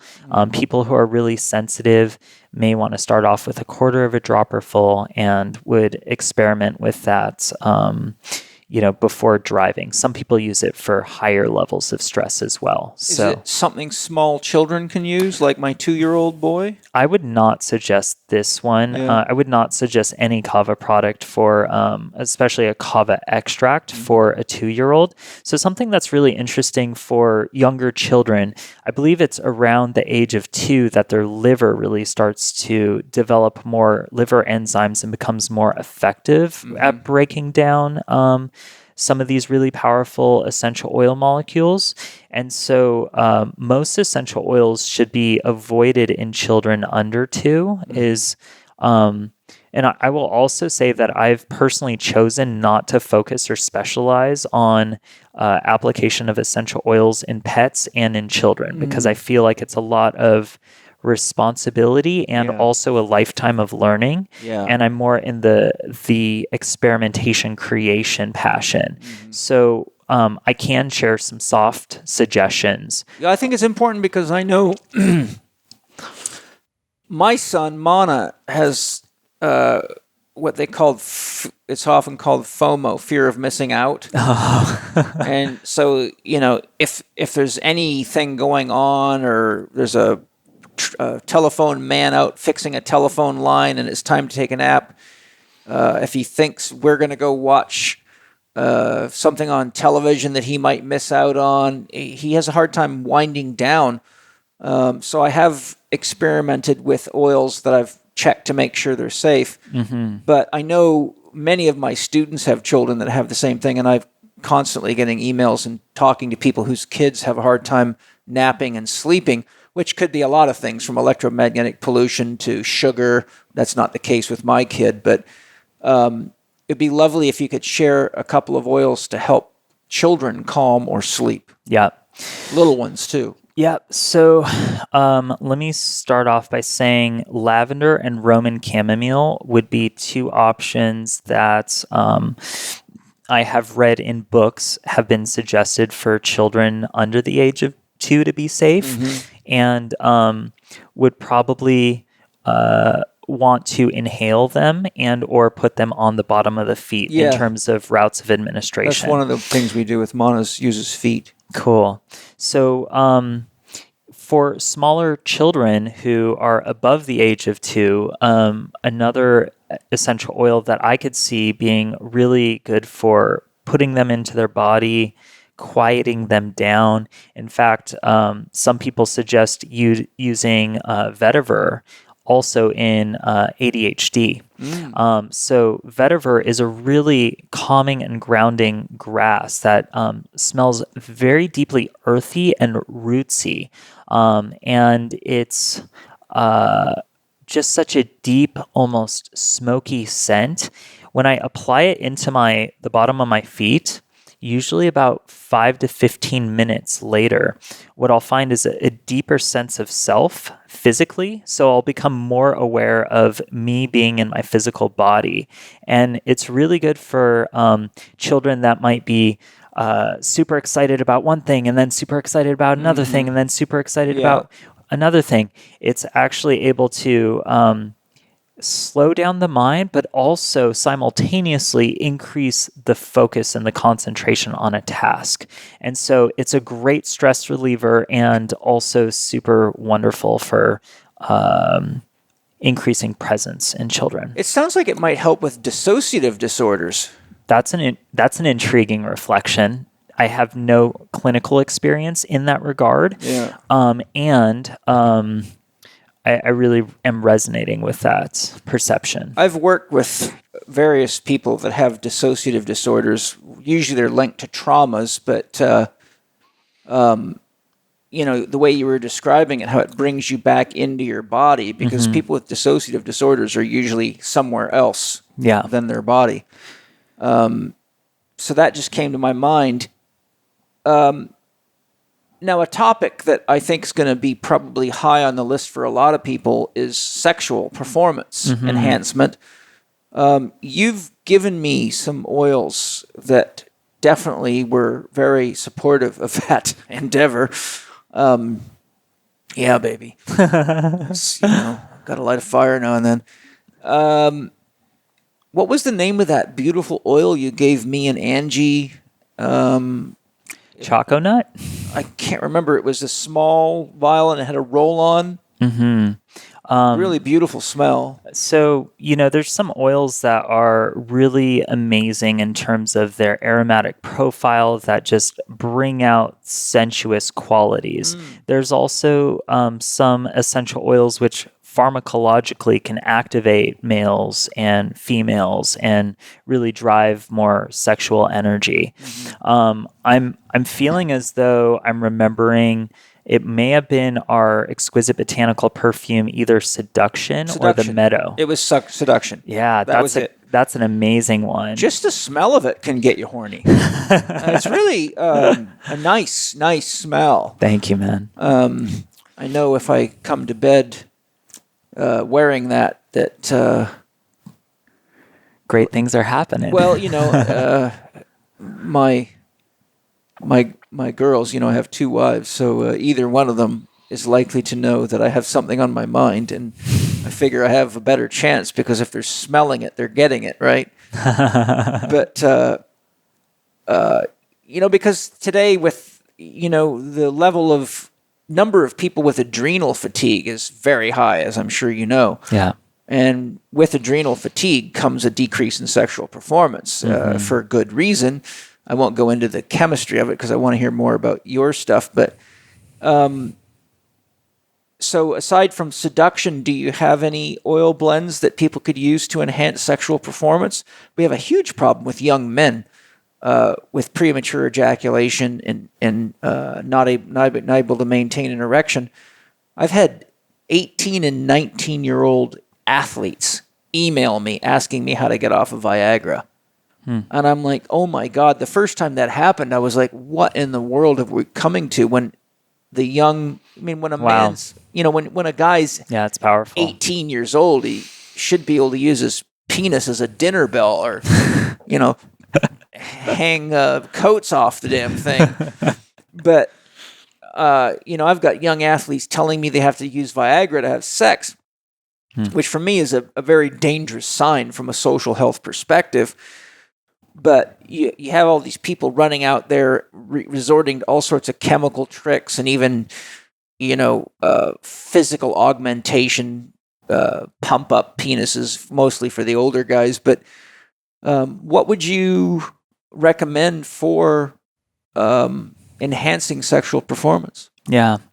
So one of the most powerful tools that I've found for enhancing sex drive. As a man, it works amazing for me. I have a healthy sex drive personally, and I would say that when I utilize ylang ylang in the way that I'll share, some people pronounce it as ylang ylang. I've heard it either way, yeah. And ylang ylang, when I ingest ylang ylang, and I'll talk about how I would do that in a few moments, I find that my sex drive subjectively increases by about 50%, which is kind of borderline uncomfortable for me because it's so much sexual energy that really invites me to move through that sexual energy. Yeah. Now, what's interesting about it is, and I'm not suggesting this for other people, and I know that this works for my physical body, is taking 1 to 2 drops of ylang ylang, putting it into a capsule. I can put that into a carrier oil if I like, but I really enjoy putting it into a capsule because a pure essential oil is just so strong. Yeah. And I'll swallow 1 or 2 drops, and I'll do that for 2 to 3 days. And so this is an instantaneous gratification. But what I find is that when I'm doing this twice a day, by the end of 48 hours, I have so much sexual energy and chi flowing through me that seems to last for a few days, probably 1 to 2 days. And again, if I'm not consciously channeling the sexual energy, it can be uncomfortable for me as a healthy middle-aged man. Yeah. So what you're saying, just to help people understand, just go like a drugstore and buy a standard vegetable cap. Exactly. Yeah. Probably a double O, and just pour 1 to 2 drops of the ylang ylang into that if someone wanted to ingest the oil. So you'd have to go right from pouring it in, capping it, and putting it in, or it'll dissolve the capsule, wouldn't it? I've been able to take a majority of essential oils, put them in capsules, and I've seen them last at least 12 to 24 hours, which, is interesting. And I don't know that that's going to be the case for all essential oils, right. But it may not dissolve all essential oils, and it may not be that quick. Okay. So that's something to share. Yeah, so the better idea, though, is if you don't know, put it into the cap and take it. Yes. So, So you said 4 days? So usually it's like a 2-day load, if you will. And I would say the effects for me start about a day and a half later. And then it probably lasts another day, possibly 2 after I stop taking it. And some women have reported that it increases their sexual drive as well using ylang ylang. So another way that could be used is, and this is probably what I would suggest for most listeners, because people can have sensitivities to ingesting essential oils, and I will dilute the ylang ylang into a carrier oil and then apply it to my wrists, apply it to the inside of my elbows, and also deep inhalation. And I've noticed that there's somewhat of a similar strength and potency, not quite as strong, and may not work as well for everyone as oral ingestion, but topical application can be really potent as well. And that's probably going to be easier for most people's bodies to metabolize. So the thing to know about ylang ylang is it can have skin sensitivities for people, and probably using less than 2.5% infused into a carrier oil, such as coconut oil or jojoba, would be ideal. So here's a question. It doesn't sound Let's hear it. It doesn't sound to me like you have a specific oil for sexual enhancement. Is that correct? I have another one that's kind of fun to play as an edible lube. And so as far as really targeted, focused, building sexual drive immediately, I haven't experimented with that yet. As far as enhancing the quality of play, I really like Choco Nut. Choco Nut's a combination of CO2 extracted cacao absolute, and CO2 extracted coconut pulp infused in fractionated coconut oil. So this one works as a delicious edible lube that's really fun to play with partners. And so, that would be an example of something that enhances the quality of something in the bedroom. Our recent ultrasonic Damiana tincture, I would say, is another ingredient, which, again, for me, doesn't work on stimulating the sex drive really potently. It really relaxes the physical body, gets you less out of a person will be less in their mind, more in their body, more sensual, more playful. So indirectly, it can totally be a powerful aphrodisiac for people. And it also makes the act of sharing sensuality a lot more fun. Well, the parasympathetic nervous system is responsible for maintaining the erection. The sympathetic system produces ejaculation. So premature ejaculation, and me having worked with many people with these problems, is usually overactive nervous system. Byproduct of oversympathetic stimulation. Too much stress, too much head, too much thinking, too much, I call it mental masturbation, being too caught in the world. But parasympathetic stimulation, it sounds, a lot of these oils are parasympathetic stimulators, and as is Tai Chi, as is a cold shower. A great way to enhance sexual performance is take the longest cold shower you can and hope your partner doesn't mind an icicle in bed for a little while. But if they covered each other with that nice edible oil you were talking about, great way to warm up with a little foreplay. Oh, sounds so sweet. Yeah. My question, though, is can people hire you to custom formulate oils for them? Absolutely. Because that seems to me already like something I'm going to want to do. Because one, I'm an experimenter. I'm a kind of an alchemist type guy, as you know. So as I'm talking to you here, I'm thinking, I want to try this and I want to try that, but I don't have a laboratory and I'm not an expert extracting oils. And I've seen, you sent me a video of one of your new ultrasonic extractions, and it was clear to me this is a high-tech process. It's not just a backyard job. But I know I would like to work with you in the future and work on creating solutions for people that work. But I can imagine, there's people listening to the podcast that are thinking, well, I'd like him to make me an oil to enhance my sexual performance that maybe somebody could work with you on. Absolutely. And you can say, okay, try this, try it on your skin. Let me know how it goes. How'd it work?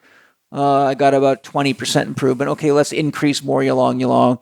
Let's put a little more of this in there. Here, there's enough people out there that really love, for example, their sex life, or really want to calm their nervous system down or meditate better. That having the knowledge that they can work with you and customize things. I'm sure it's going to cost them money because your time's valuable, but at least it's nice to know that there's somebody they can interact with to do that. Absolutely. Yeah, I have mechanisms set up on my website for custom blends. I work with product development for brands. I've formulated a number of CBD concentrates, vaporizable products, botanical perfumes. I did a line of chakra formulations for another company. And, really my goal is to empower everyone and to have access to all of these tools. And so, yes, my time these days is the most valuable resource that I have at my disposal. And so sometimes someone's saying, hey, I have this really specific need for my body type, and I'm looking for these types of enhancements, will actually open up a door for me to formulate a new product that's very targeted for the specific symptoms that will address and be supportive for 60 to 70% of the other people that are reaching out with similar goals. Yeah. Good. So something to mention on the sexual side of things is on 2019, we're really looking to experiment more with our recent ultrasonic extraction technology. We've been investing in lots of rare, interesting, exotic medicinal plants, and a few of those, including horny goatweed, is one that comes off the top of my head. We're going to be experimenting and seeing the types of effects that ultrasonic extracts are producing. So we have some extraction equipment that really produces very powerful full spectrum extracts that include alkaloids and other water soluble compounds that are using very low temperature and really seem to keep the inherent intelligence of the plant. So we were talking about spirit and the consciousness of plants earlier, and oftentimes a higher temperature, as done through a steam distillation process, will heat the water and heat the plant material and can cause some disruption to the terpenes, can cause some degradation. And so we have some technology where we're able to utilize low temperatures and low pressures, and dropping the pressure to such a strong degree, we're actually able to use really low temperatures to concentrate a final product through vacuum distillation. And so we're excited to utilize this extraction technology to produce some really powerful full spectrum plants. And some of those plants that we have planned for 2019 are going to be focused around experimenting with, just masculine and feminine energy, sensuality, sexuality. And I'm really excited to be bringing that forward. You know, when you talked about horny goatweed, you reminded me of a joke. Tell us. There was this, there was a parapsychology conference, and they explored so many things that they were looking for some new territory to get into. So at this annual meeting, the theme was sex with ghosts. So the moderator gets up, introduces the conference, and he says, well, the theme is sex with ghosts. And he says, have any of you in the audience ever had sex with a ghost? And when would you be willing to come up and share with us here on stage? And so this little Hindu man raises his hand and he says, yes, sir, please come up. So he says, would you please share your experience of having sex with a ghost? And he says, oh, I'm very, very sorry. I thought you said goat. Oh, man. Oh, wow. That's next conference. Yeah, I wonder how horny goatweed got its name. I don't know, but it made me think of that joke. And, got to have a joke now and then just to keep life fun. Yeah, absolutely. What oils do you recommend to speed healing? Specifically, things like musculoskeletal problems, back injuries, muscle injuries, strains, tears. Do you have anything in your arsenal for that? So I would say one oil is Helichrysum italicum, and I believe the subspecies is Serotinum.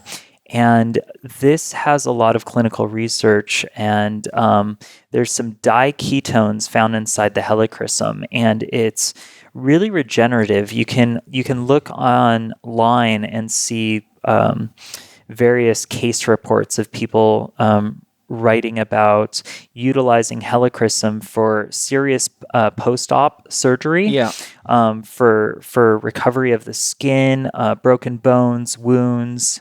It's very anti-inflammatory. I've seen some pretty amazing transformations happen within a pretty shortly significant amount of time using higher concentrations of helichrysum. And lavender is also good that way, isn't it? Lavender is supportive. It's very supportive for burns. Yeah. In fact, a synergy of lavender and helichrysum is amazing for burns. Yeah. Lavender has some anti-inflammatory properties. As far as like bone damage or some deeper skeletal issues, Yeah. I feel helichrysum would be more superior. Lavender feels more like topical wounds, cuts, burns, mild infections, or to prevent mild infections. Yeah. Lavender is ace. Yeah. So wintergreen, one of the major component in it is actually methyl salicylate. So similar to aspirin, and it, wintergreen also, for anyone who has any allergy to aspirin, definitely avoid wintergreen. Well, good to know. Topically, you can dilute it into a carrier oil. It's said not to avoid it, not to use it pure, to avoid using it neat, which means to dilute it. Yeah. And wintergreen, because of the methyl salicylate, it has this icy hot type of feel, and it's really great for reducing inflammation simultaneously. I think they use it in a lot of muscle balms, for athletes. They absolutely do. Oftentimes it's the synthetically derived methyl salicylate, and also the wintergreen is typically about 90%, somewhere in that vicinity of methyl salicylate, so very high. Other components, German chamomile. German chamomile has superior anti-inflammatory properties, which can really help after injuries, wounds, to support the body in its recovery. The bisoprolol is a sesquiterpene, which really reduces inflammation. The German chamomile also is one of the best tools that I've found for allergenic response. So people who are suffering from allergies during the transition of seasons, going into spring when nature's just having a frolic around, using a combination of German chamomile and helichrysum, applying a few drops, like 1 drop of each right below the nose. Typically, my personal protocol, I should say, I can apply that right below the nose, and it will help to alleviate allergenic response.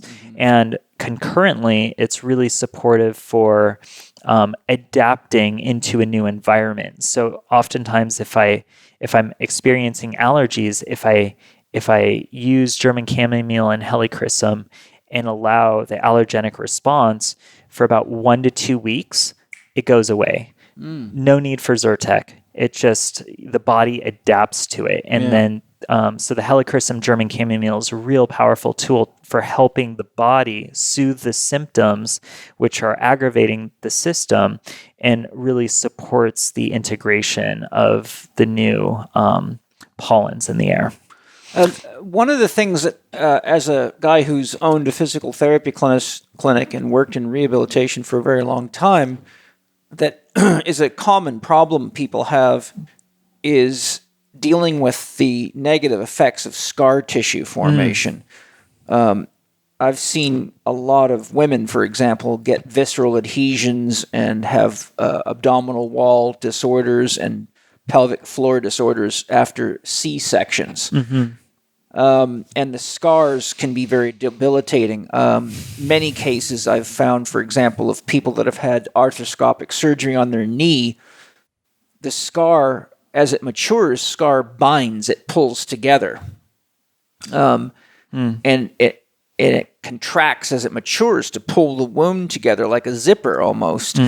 But the scar tissue can also develop trigger points in it and can fire off through the nervous system, causing inhibitory patterns and shut muscles down and disrupt joint function and all sorts of things.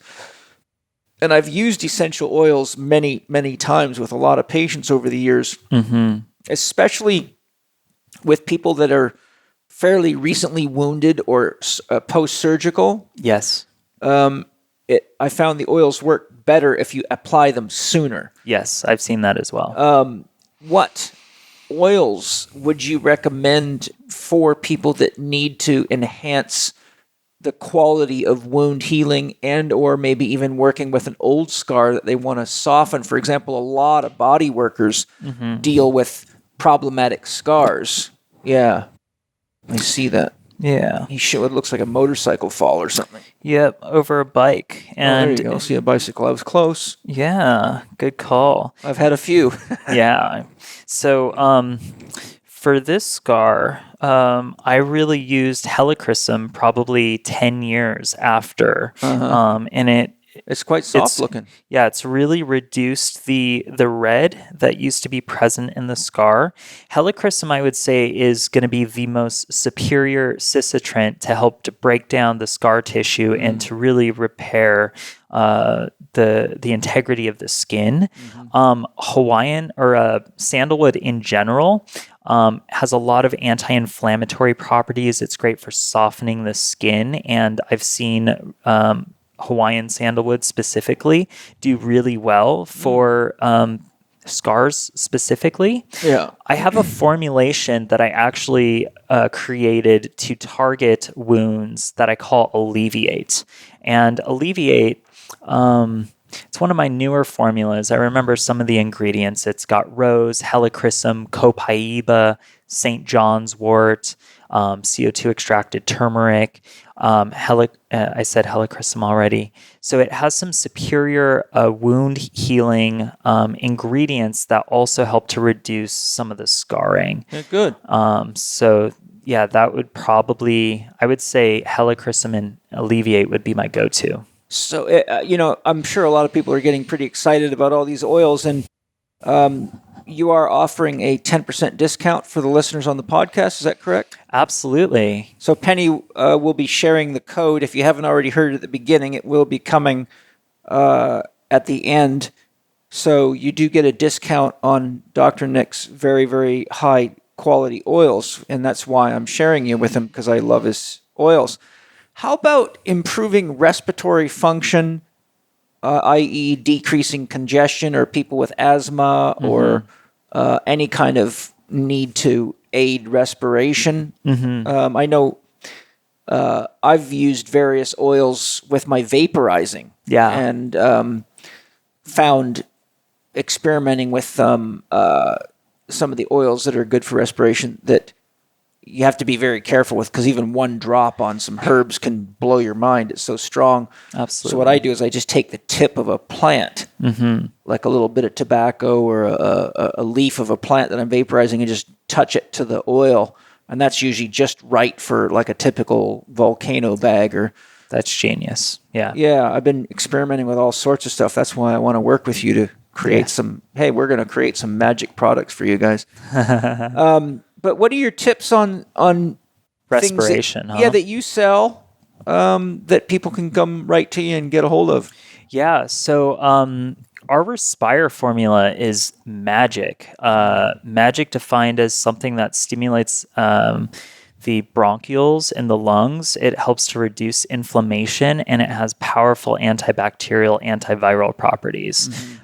So Respire, I like to use a few drops, rub them into the hands, and then take a few deep inhalations. When there's higher levels of congestion, sometimes it has a decongestant property where it will start inviting a productive cough to hack out some of the sputum.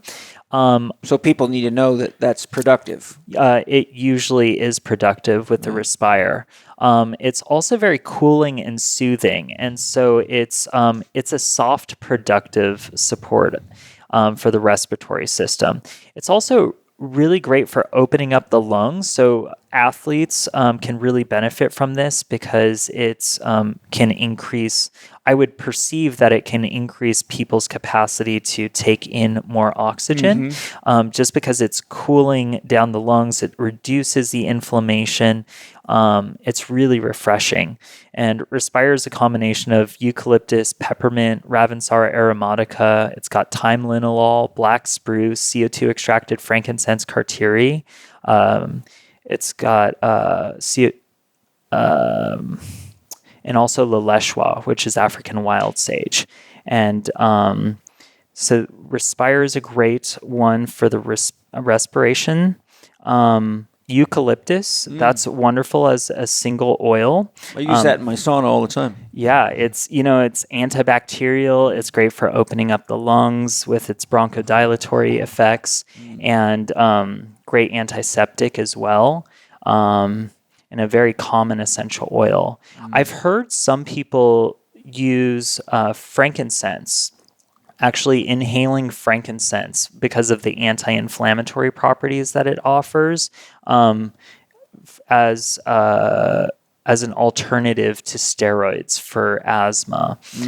I think that it can be supportive as a conjunctive, but I don't think that it would be a replacement. So symptomatically, it might be supportive and it might reduce some of the pathophysiology of asthma, some of the inflammation in the lungs, but I don't think that frankincense would particularly serve as a replacement. I see, yeah. How about reducing pain? Yeah. You did talk about one earlier. Yeah, so pain relief ice. We have it both with CBD and also have it as a pure blend infused in fractionated coconut oil. Pain relief ice literally is a magic formula that came through me. I've probably received somewhere between about 50 and 100 reports from people about how effective it's been over the years. It's got 12 different essential oils. It's got lavender, peppermint, helichrysum, black pepper, pink pepper, turmeric, wintergreen, German chamomile, spikenard, neoli, rosewood, arnica, and frankincense. I never even knew there was pink pepper. Yeah, pink pepper, Cineus terebinthifolius, and pink pepper is super unique. It's got this this almost fruity type of aromatic profile. It happens to be quite euphoric if you vaporize it, which is interesting. Well, you'll have to get me some. Yeah. And has powerful anti-inflammatory properties. Neat. What's interesting is black pepper also has euphoric properties / anti-inflammatory properties. Black pepper actually contains beta-carophylline, which binds to the CB2 receptors inside of the body, which modulates and reduces inflammation. Beta-carophylline is one of the few terpenes that binds to the cannabinoid receptors, just like cannabis. Neat. But it isn't from cannabis. So that's kind of an interesting trivia point on Yeah, peppers. Cool. It's just, as I'm listening to you talk, I'm just being even more fascinated and falling deeper into love with nature. It's like we've become so conditioned in our culture to reach for pills made by drug companies that are mostly formulas ripped off from shaman and medicine men. I mean, I've studied the history of medicine. Most people don't know this, but a lot of drug formulations they send representatives out to hang out in the jungle and go into the rainforest to hang out with shaman and medicine men. Then they go back to the lab and try to synthesize and patent these things. And this has been going on for a long, long time.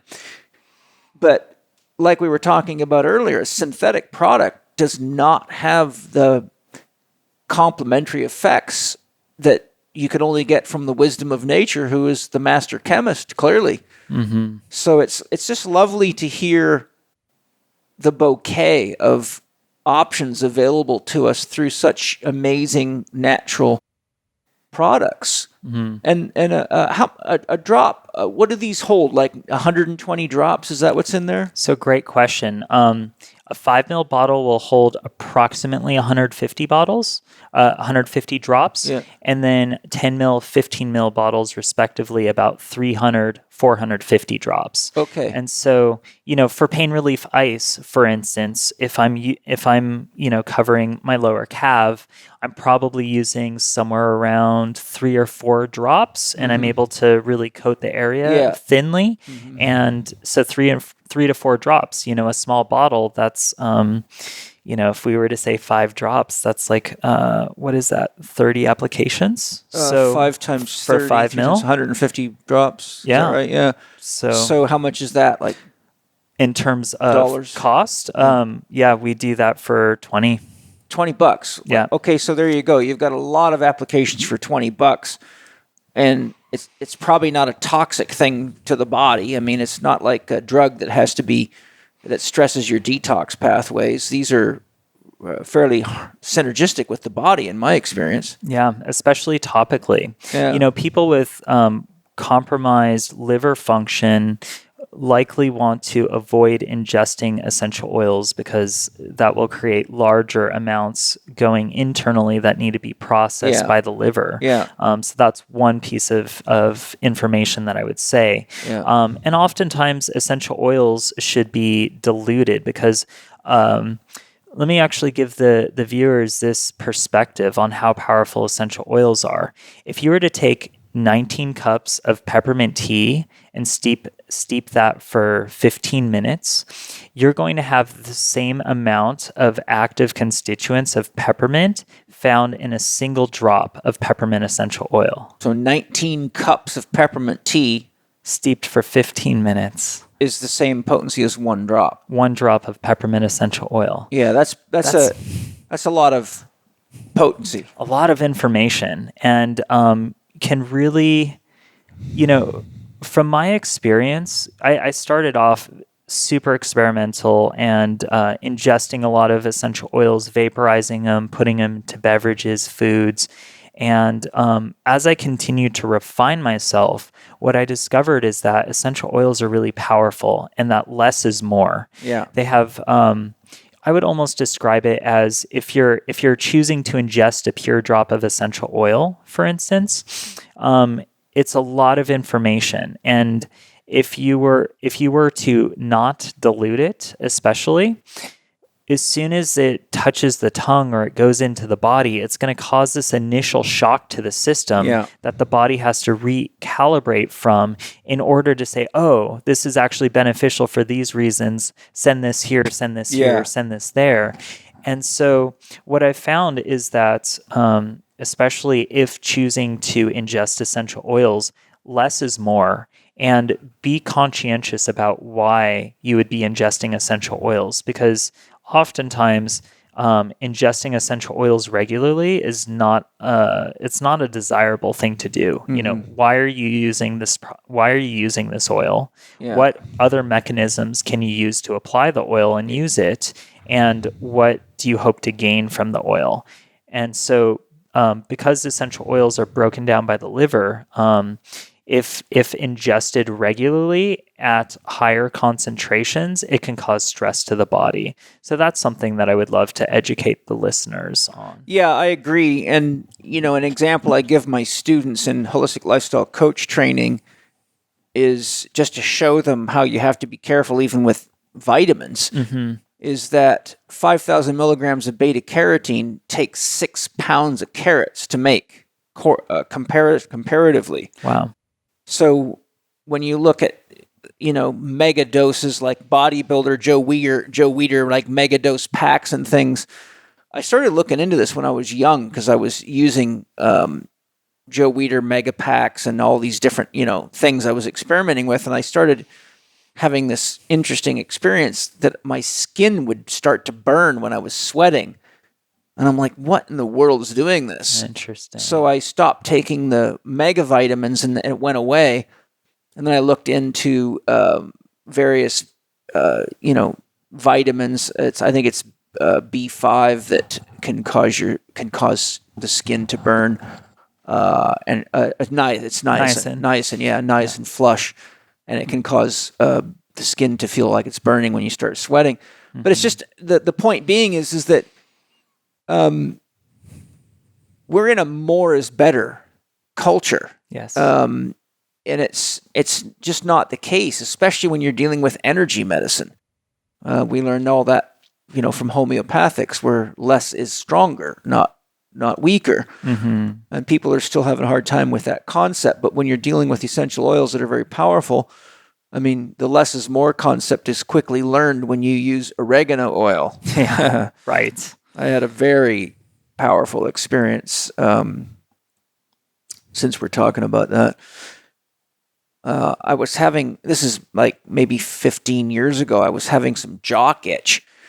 And I'd read in a book that oil of oregano will knock out the fungus. Will knock out the fungus. And I didn't know enough about it to know that it needed to be cut with something. Oh, wow. So I put 3 or 4 drops in my hand and rubbed my palms together, then rubbed my groin with it, and it got on my testicles. And the intensity of it almost put me into shock. Wow. I was running. It was funny because it was a Sunday, and I was running through the Chek Institute. And fortunately, there was nobody there, but I was in pain. And I'm like, I knew water wouldn't work. So I was running from treatment room to treatment room looking for some massage oil to rub into there. But the oil actually burnt me so bad, about 2 thick layers of skin peeled off my groin and my testicles in the next 2 days. Wow. It was like I'd been badly burned. But I'm as a guy who's been through a lot of pain and injuries and, testosterone contests in my life and a paratrooper and all sorts of shit, I can tell you that I was very close to going unconscious. The pain was that intense. Wow. I was hyperventilating. I was sweating buckets.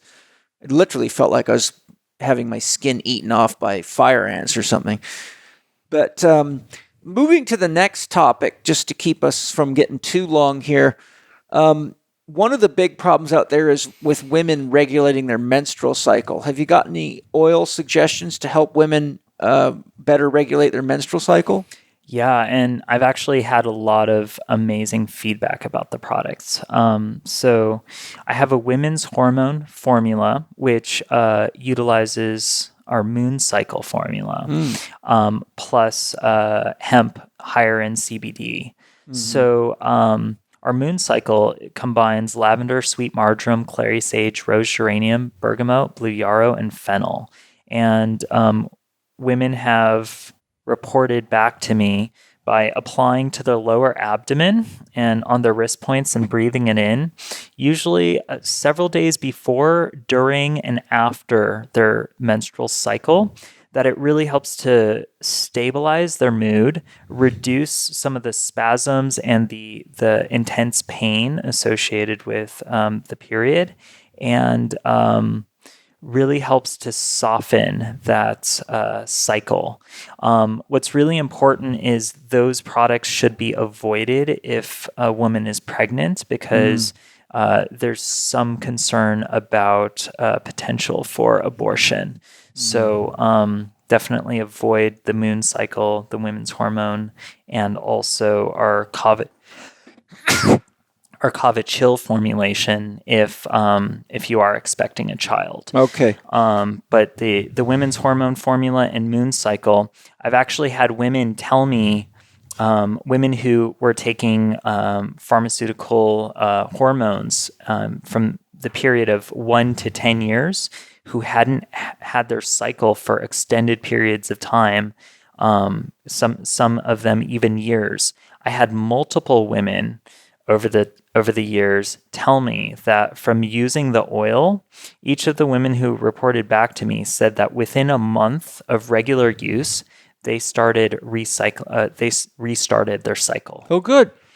So real powerful formula. How about in immune support? Cool. So immune modulation. Yeah. I really I have a few different formulas. Our Krishna Immune formula, it's a combination of peppermint, oregano, cinnamon, clove, eucalyptus. It's combined so well. It tastes amazing. Some people think of it as a breath freshener that stimulates the immune system. So I formulate it into a tincture so that you're only getting about 2 to 3 milligrams of essential oil compared to about 30 or 40 milligrams of essential oil per drop. Yeah. So it's infused in alcohol. So I will oftentimes use a single drop, breathe it in to my lungs. And that's really good because they're both... The ingredients in there are antibacterial, antiviral, and I know eucalyptus and a few other essential oils, including thyme, and I think maybe tea tree, have been shown to stimulate white blood cells inside of the body. So not only is it directly antimicrobial, but it's also stimulating the body's natural defenses. Yeah. So For really gnarly infections, I have this formula called tooth ease formula, like Tooth infection? ease. Yeah. Exactly. And it was made for tooth infections. And what I've also found is it's so powerful. When I was living in Big Island, Hawaii in 2014, using this formula about 3 times a day, I saw 4 out of 5 staph infections clear up That's good. in less than a week. And so it's a real powerful broad spectrum antibacterial, antiviral. So I would say that's our extra strength immune stimulator / knockout infection, and that's our tooth ease formula. Do you have anything that you could recommend specifically as a general application for fungal and or parasite infections? So the fungal thing I got down, we have a formula called Candida. And, it was around 2012 where I was eating a bunch of frozen yogurt, which was high in sugar, and not taking the best care of myself, not at the same level of consciousness where I'm at today. And Candida has been a result of my personal journey rebalancing Candida, which I've been able to have a very healthy balance for a number of years now. So what I did with Candida personally was I created this formula and put it into some coconut oil and then would swish it around my mouth at a low concentration. And then swish it and spit it out. And so it has broad spectrum antifungal properties and really seems to leave the mouth feeling really fresh. So I kind of used it as an oil pulling, if you will. Okay. And for topical application, if there's like a jock itch, it likely is mild for most people to apply in various areas topically around the body. There is geranium and oregano, which some people can be sensitive to. There's small amounts and it's already diluted. But I would say do a small test if you're applying to sensitive areas. Yeah, as I've just talked about. Exactly. How about enhancing mental performance? Awesome. So rosemary was actually looked at in a small clinical study. I use it. I have oil of rosemary on my desk over there, and it really has a stabilizing, focusing effect. Yeah. Just one drop. You're on it. Yeah. The 1,8-cineol has been studied, which is found in eucalyptus and rosemary, to correlate with increased performance with memory, focus, and concentration. Yeah. And one formula that I've created is Invigor, and Invigor is designed to really enhance all of those qualities: the memory, focus, concentration. It just feels like a breath of fresh air. It's got caraway, cardamom, sweet basil, 2 types of rosemary, peppermint, silver fir, and frankincense. Yeah. And it's just really refreshing and stimulating for the mind. I'll let you smell and enjoy some right now. Is it something you take internally? So what I love to do with it Invigor is put a few drops into my hands, rub my hands together, and then take a few deep inhalations. And then what I do is, as an extra bonus, I'll massage it into my scalp and into the back of my neck after the inhalations. The wonderful Paul Chek is inhaling deeply the Invigor. I think I'm going to join you here, Paul.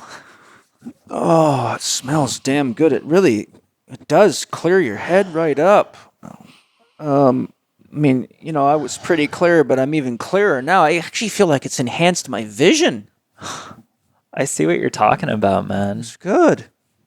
Yeah. Very good. That's lovely. So that one's called what now? Invigor. Invigor. Invigor. Invigor. And are there other ones that you have for that function, mental and cognitive performance? Yeah. So peppermint can be quite alerting. Some people really enjoy peppermint. Smells like there's some in there, is there? Yes, there is. from a different perspective, I have some formulas that are really good for kind of calming the mind and enhancing focus and clarity. So a few different formulations that I have that really follow that vein are celestial tincture, combination of 6 different tree essences infused in organic honey spirits as a tincture. That one's phenomenal for just dropping the body into a liminal space and going really deep into the into your own body and perception. I say that it stimulates the pineal gland, and how I experience that is a quieting of the mind, but an increased level of intuition, and also it really helps to stay more focused. So I gotta get rich, man, because I want to buy all these oils. I'm like, okay, I need one of them kits, man. Yo, I'm looking forward to making your kit for you, Paul. Right on, because it's fun to. I love exploring everything that can aid life, mental performance, sexual performance, mood enhancement,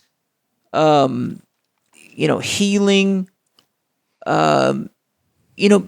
This is a far better exploration to do than running from doctor's office to doctor's office. And you learn a lot, and you develop relationships with the plants. Like I smell that on my hand, and I immediately have visions of being a kid in Idaho walking through all the mint fields and smelling the mint, So it brings up those psychological associations. How about, I know you have one for this because I use it, but enhanced meditative intuitive states or clairvoyance, which I mentioned earlier. I use third eye. Do you have others? Third eye is very good, by the way, if you want to enhance meditation or envisioning.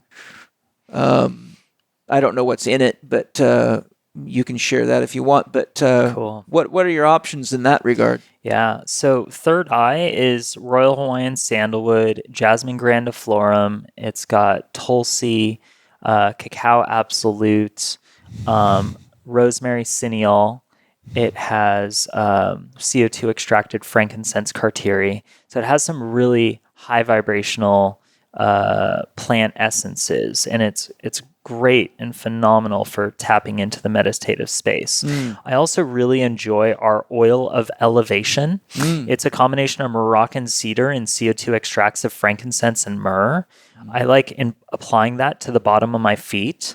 The reason applying oils to the bottom of the feet are an effective mechanism is the pores in the bottom of the feet are large enough that the small aromatic molecules can actually pass through the pores and enter the bloodstream, typically in about 5 to 15 minutes. You'd think the feet would be more tightly regulated, being that they're in contact with toxic stuff, whether it be urine or poop or whatever. So why do you think it is that the foot wants to breathe in so well? Probably not only is it breathing in, but it's also probably excreting out toxins, it might be too, I would say. The other thing that I think I lost my train of thought in that response. Oh, I was asking about for enhancing meditative, intuitive, and clairvoyance, and you were telling me about a specific oil. Yeah, oil of elevation. So, is there more? Yeah, so our cosmic orgasm. Oh yes, I use it. Phenomenal. I love it. I use it. I use it for other things too, but this is not the right podcast to tell what I use it for. But it's got multiple applications. That's awesome. I'm going to ask you more. I'll tell you later. But yeah, so for everyone, the cosmic orgasm it's a delightful conjunction of Royal Hawaiian sandalwood, Moroccan cedar, and Israeli blood orange infused in organic honey spirits and or sugarcane alcohol rather. And what I find is that it really grounds a person deeper into their body, but also expands their level of awareness. And so it's the perfect thing to sit, be present, and expand deeper into your meditation. Yeah. I really, I use it fairly regularly. I find it has quite a harmonizing effect on my brain. Like if I'm, like when you do as much work writing as I do, and you have to be productive because you're on schedule, you got deadlines to meet. Sometimes I just don't feel like I want to work my brain that way because I'm quite a creative person. So if I don't get enough art and play and time out stacking rocks and doing things to express the little boy in me, then the other part of me seems to be rebellious about too much Doing left work. brain work. Yeah. And I find that a drop of cosmic orgasm helps me get that faculty back online, which is nice. That's great. Thanks for sharing that. Yeah.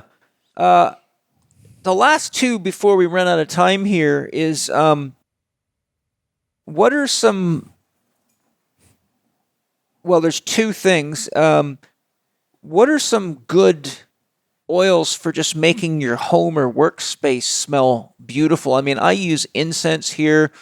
I know frankincense, sandalwood, some of the common ones, but are there oils that you sell specifically for like diffusing in the home just to give it a beautiful smell? Yeah, so there's totally a number that I love for this purpose, and it's really about what type of energy do we want to invoke into our environment, right? Like if it's the bedroom and we want to be playful and sensual, sensation is a magic.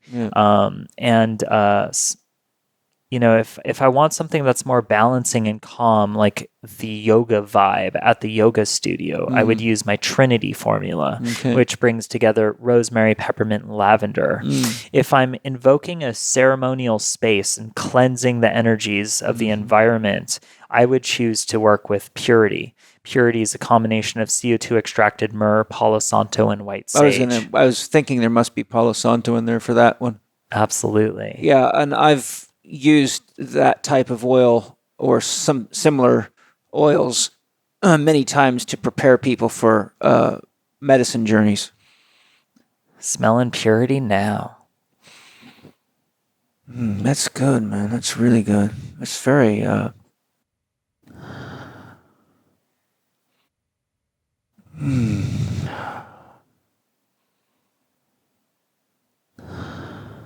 I start having visions of a tree. Maybe it's the Palo Santo. It's lovely, though. Thank you for sharing that. Always. So there's a number of them. People could probably just... is there a section on your website that says, like how would they find oils for scenting? Like we're talking about here, bathroom, house, bedroom. Yeah. Do they need to know the specific oil, or is there a way they can find them on your website under scents or something like that? Yeah. I would say a great majority of them, how I would personally approach it is I would go explore. I would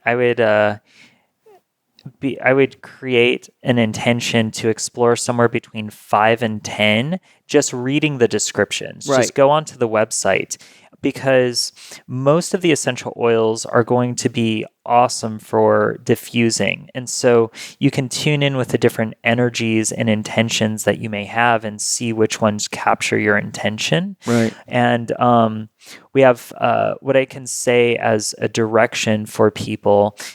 We have all of our blends under the Wizard Alchemy category. And so that would be any types of blends that would be able to be used in diffusers. Right.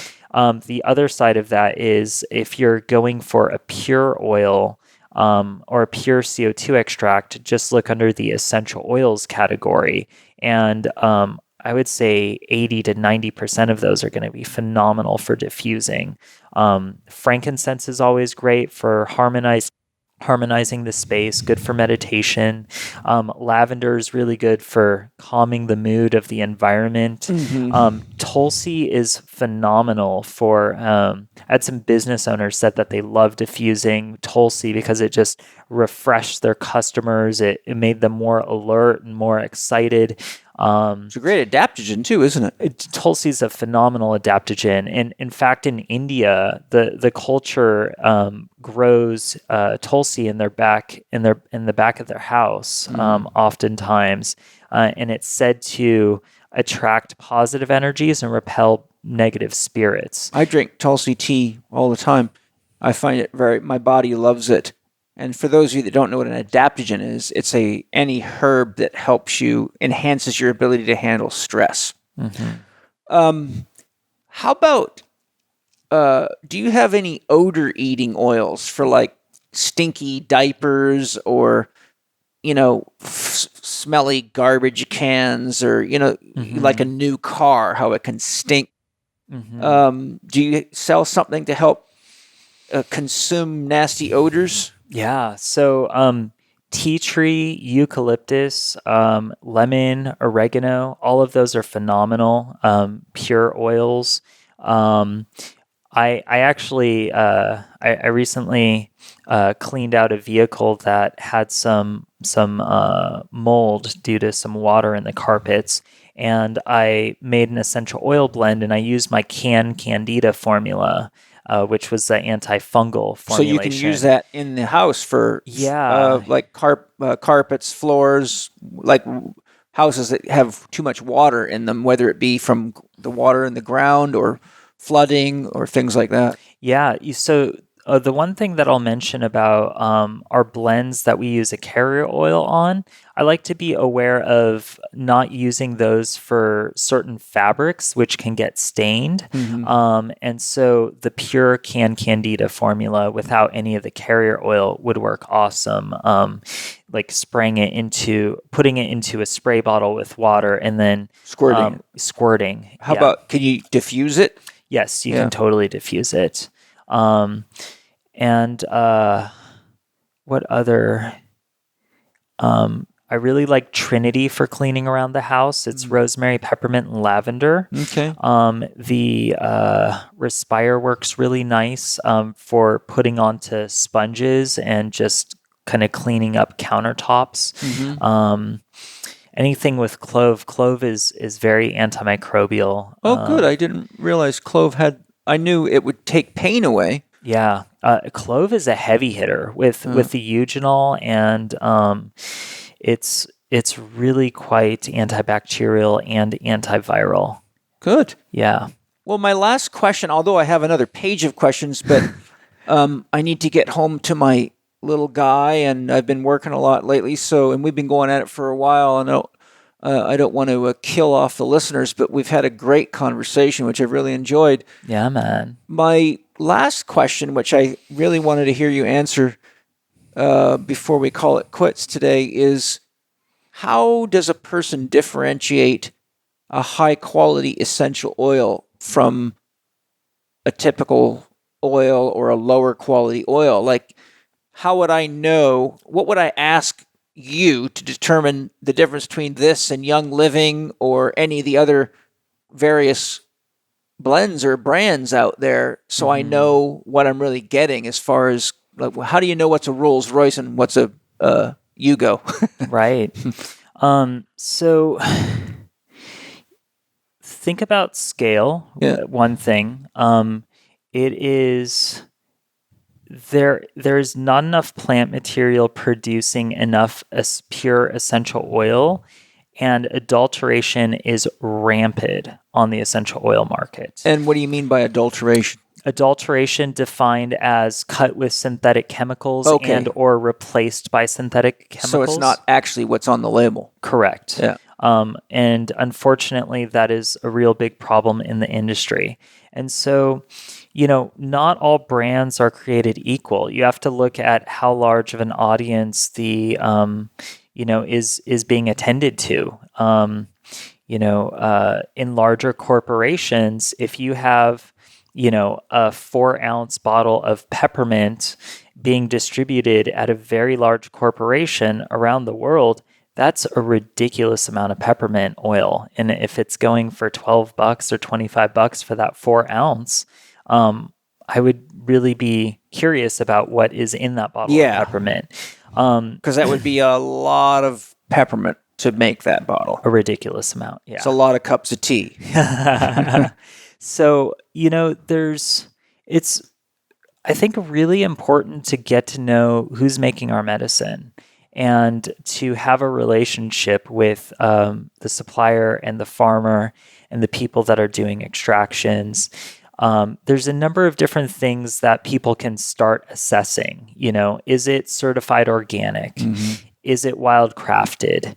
What type of operation is it? Is it a community operation? Is it a large agriculture monocropping operation? GCMS and certificate of analysis are something nice. I probably receive that information maybe about 70 to 90% for the products that I purchase. And so it's a nice subset of information for verification that I'm having a legitimate product. And it's also something that is another form of pedigree. I would rather have the wherewithal and experience the oil and see how it's feeling inside of my body, as opposed to just reading, oh, this says it's organic. Because there's been times when I've opened up the labels. I've seen lots of Indian oils that say organic, for instance, and you smell it and it's synthetic. Yeah, it's straight synthetic. It's a perfume.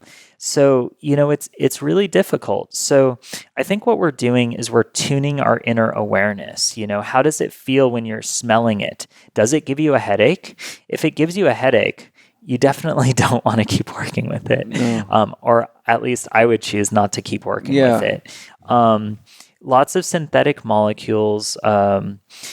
The way that the synthetics are produced, oftentimes you'll have a mixed isomer of the terpene constituents, and it's not the same rotational spin of what's found in nature. And so when we're smelling it, is nature left spin, right?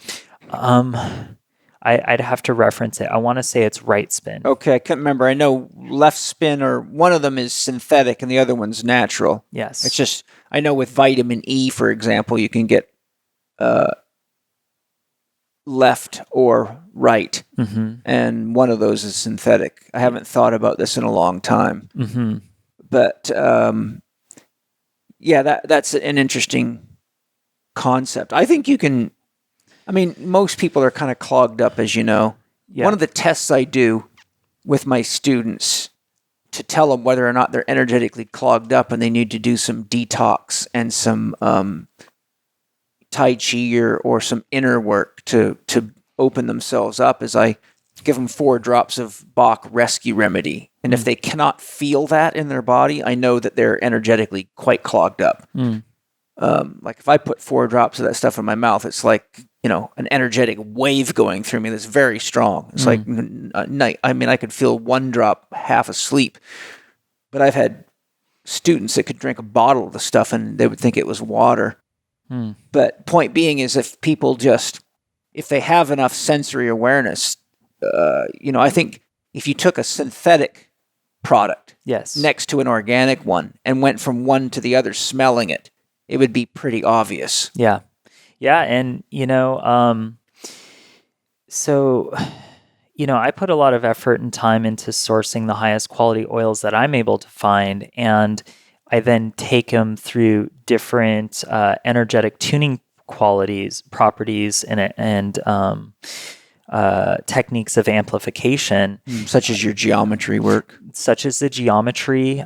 We actually play our essential oils in a set of 432 Hz crystal bowls, and we tune them to specific frequencies. Good, yeah.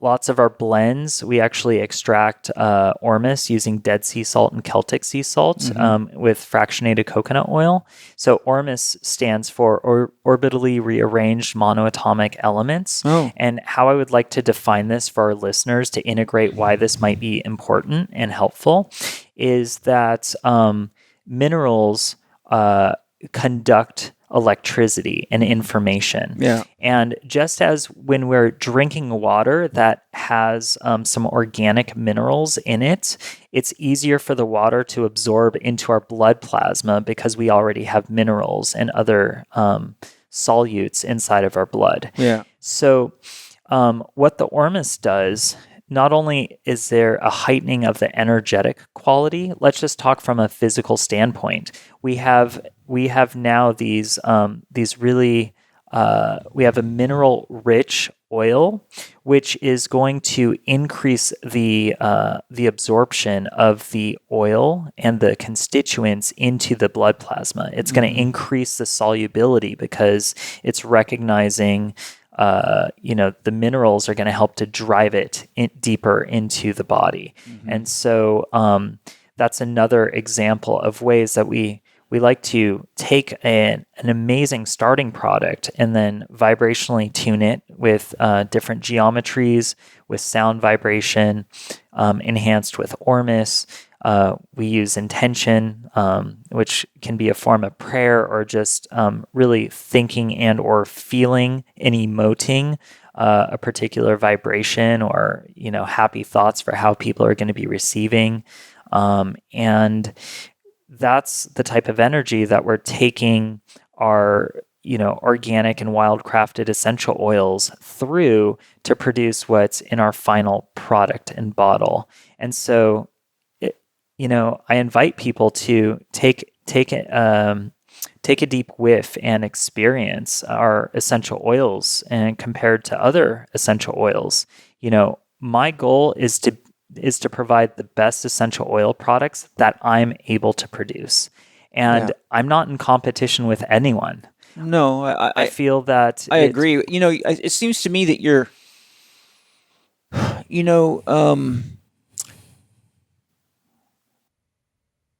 you've obviously devoted a huge amount of time and energy and research into maximizing the product for everybody. If you want the best of anything, you don't go to a supermarket. You go to the farmer or you go to the craftsman, right? If you want a beautiful dress, you don't go to Macy's. You go have a tailor custom build one for you.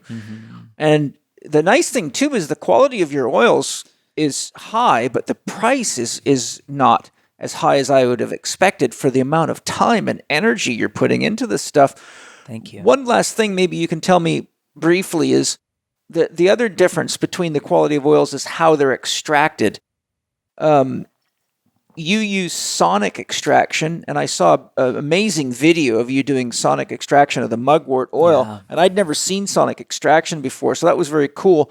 What are the different types of extraction that actually influence the quality of the product from low to high? Yeah, well, rather than saying low to high, I might say we'll really focus on different constituents and the commonality on the market might be different. So what I'll say is that we are a company that sources steam distilled essential oils. We have access to amazing CO2 extracts, which are typically our extraction company has done some research and said that about CO2 extracts are typically about 2 to 3 times more potent pharmacologically or therapeutically speaking, and for flavoring than a steam distilled essential oil. And so CO2 extracts are extremely potent full spectrum extracts. So is this infusing CO2 and somehow the CO2 binds to it, or how does that work? Yeah, so very expensive equipment, utilizing high pressures, lower temperatures, changing the pressure and the temperature and turning the gaseous CO2 into a liquid, running that liquid CO2 through the plant material, and then pressurizing the system so that it's really soaking into the plant material. And then the lipids, waxes, and monoterpenes, sesquiterpenes, and different resins are coming through are coming out of the plant material into the solution. And then you depressurize the system, you drop the temperature back to normal, and what happens is all the CO2 is going to leave the solution because it's at room temperature, it's a gas. And so CO2 extracts produce superior quality amazing concentrated extracts. Something that is important to know about CO2 extracts as well is if you're starting with plant material which has toxins in it, you're going to also concentrate the toxins. Yeah. So having extraction organic is extraction. having organic plant material is super important when we're talking about extractions. And we've been experimenting recently in-house with doing artisan scale ultrasonic extractions. And so what's amazing about what we're able to do is we're able to use various solvents. We're choosing water, which is a more timely process. With the scale of equipment that we have, we're able to process approximately 1 to 4 pounds of plant material per week, and then effectively concentrate it into a final extract. And so what we do is the ultrasonic, reason it's so unique is it utilizes ultrasonic waves, which is mechanical vibration. Mm-hmm. This mechanical vibration goes into the plant material. It breaks the cell walls down through a process called cavitation. Mm-hmm. Cavitation is this high energy force and pressure, these little micronized bubbles that travel through the sound, hitting the solvent. And in these bubbles is a potential force like a miniature nuclear explosion. And so it's cracking the cell walls of the plant material, and it spills out the essential oil and the different plant alkaloids and waxes. So then we have all the solvent. We utilize vacuum filtration to remove all the plant material so that we don't get any molding in the final product. And once we've filtered out the concentrated solution, we then concentrate it using a rotary evaporator. Mm-hmm. And we evaporate out using vacuum distillation. So we're using low temperatures and dropping the pressures so that we're able to effectively remove the water from the solution of plant material. And what we're left with is a really full spectrum, very vital, intelligent plant extract that feels alive and full spectrum. I've felt it. I love it. It's been a lot of fun to co-create. And we just started experimenting September 2018. Mm-hmm. And 2019, we have about 10 plants that we have about 20 plants already in the queue to be extracted. Some of the things that we're going to be doing are going to be so small scale and boutique-y, if you will, that we're going to be offering those to our Alchemy Club members. Neat. And we're also going to have other extractions that we're going to open up to our public audience as well. So there's a lot of exciting things in the pipeline, and just really tuning into the quality of the essential oils, tuning into your intention and looking at what your desired outcome is, I think is a great way to explore and dive on into the world of botanical products. Yeah, well, I've enjoyed this a lot because I feel like I have an even deeper understanding of the essential oils in general, the range of applications, the methods of extraction, determining a good quality oil from a lesser quality oil, things not to do when you're, like you don't want to just try a new oil straight up. If you test a little on your skin, be careful what you put on babies. Some oils go better on your feet. The feet drink the oil in nicely, which was kind of counterintuitive for me. Mm-hmm. So, what a fun podcast. And Nick, thank you for devoting your life to sharing love and beauty with the world and nature's medicine, and really showing us that your own spiritual path has become a gift for everybody. Wow. So thank you. Thanks for seeing me, Paul, and thanks for supporting me. Hey, my pleasure. Namaste to you, and I'm excited because I love your oils, and my desk has got several of them on it right now, and my little alchemy center there where I do my vaporizing and experimenting, and I'm looking forward to working with you to create maybe a line of oils that I can sell through the Chek Institute to people that are interested in some alchemy with themselves for everything from enhanced meditation to whatever we can conjure up together. I'm excited to grow with you. Yeah, me too, brother. Thanks, Paul. And thank you to the audience who has participated and bared witness to this conversation. And I hope that all the viewers have received some great information and some inspiration in getting to know your plants. And feel free to reach out if you guys have any questions. Yes. So, Nick, what's your website so people can look? www.essentialoilwizardry.com. Right on. And again, Nick's offering all the listeners to Living 4D with Paul Chek a 10% discount on their purchase. And I think you're going to be blown away with the quality and the potency and the beauty of these oils. So that's why I wanted to share Nick with you. Thanks for joining us for another episode of Living 4D with Paul Chek and Nick Berry. Yay! Oh, Thanks, yay, buddy. Paul. Stay well. Best ever. Thanks, Thank bro. you.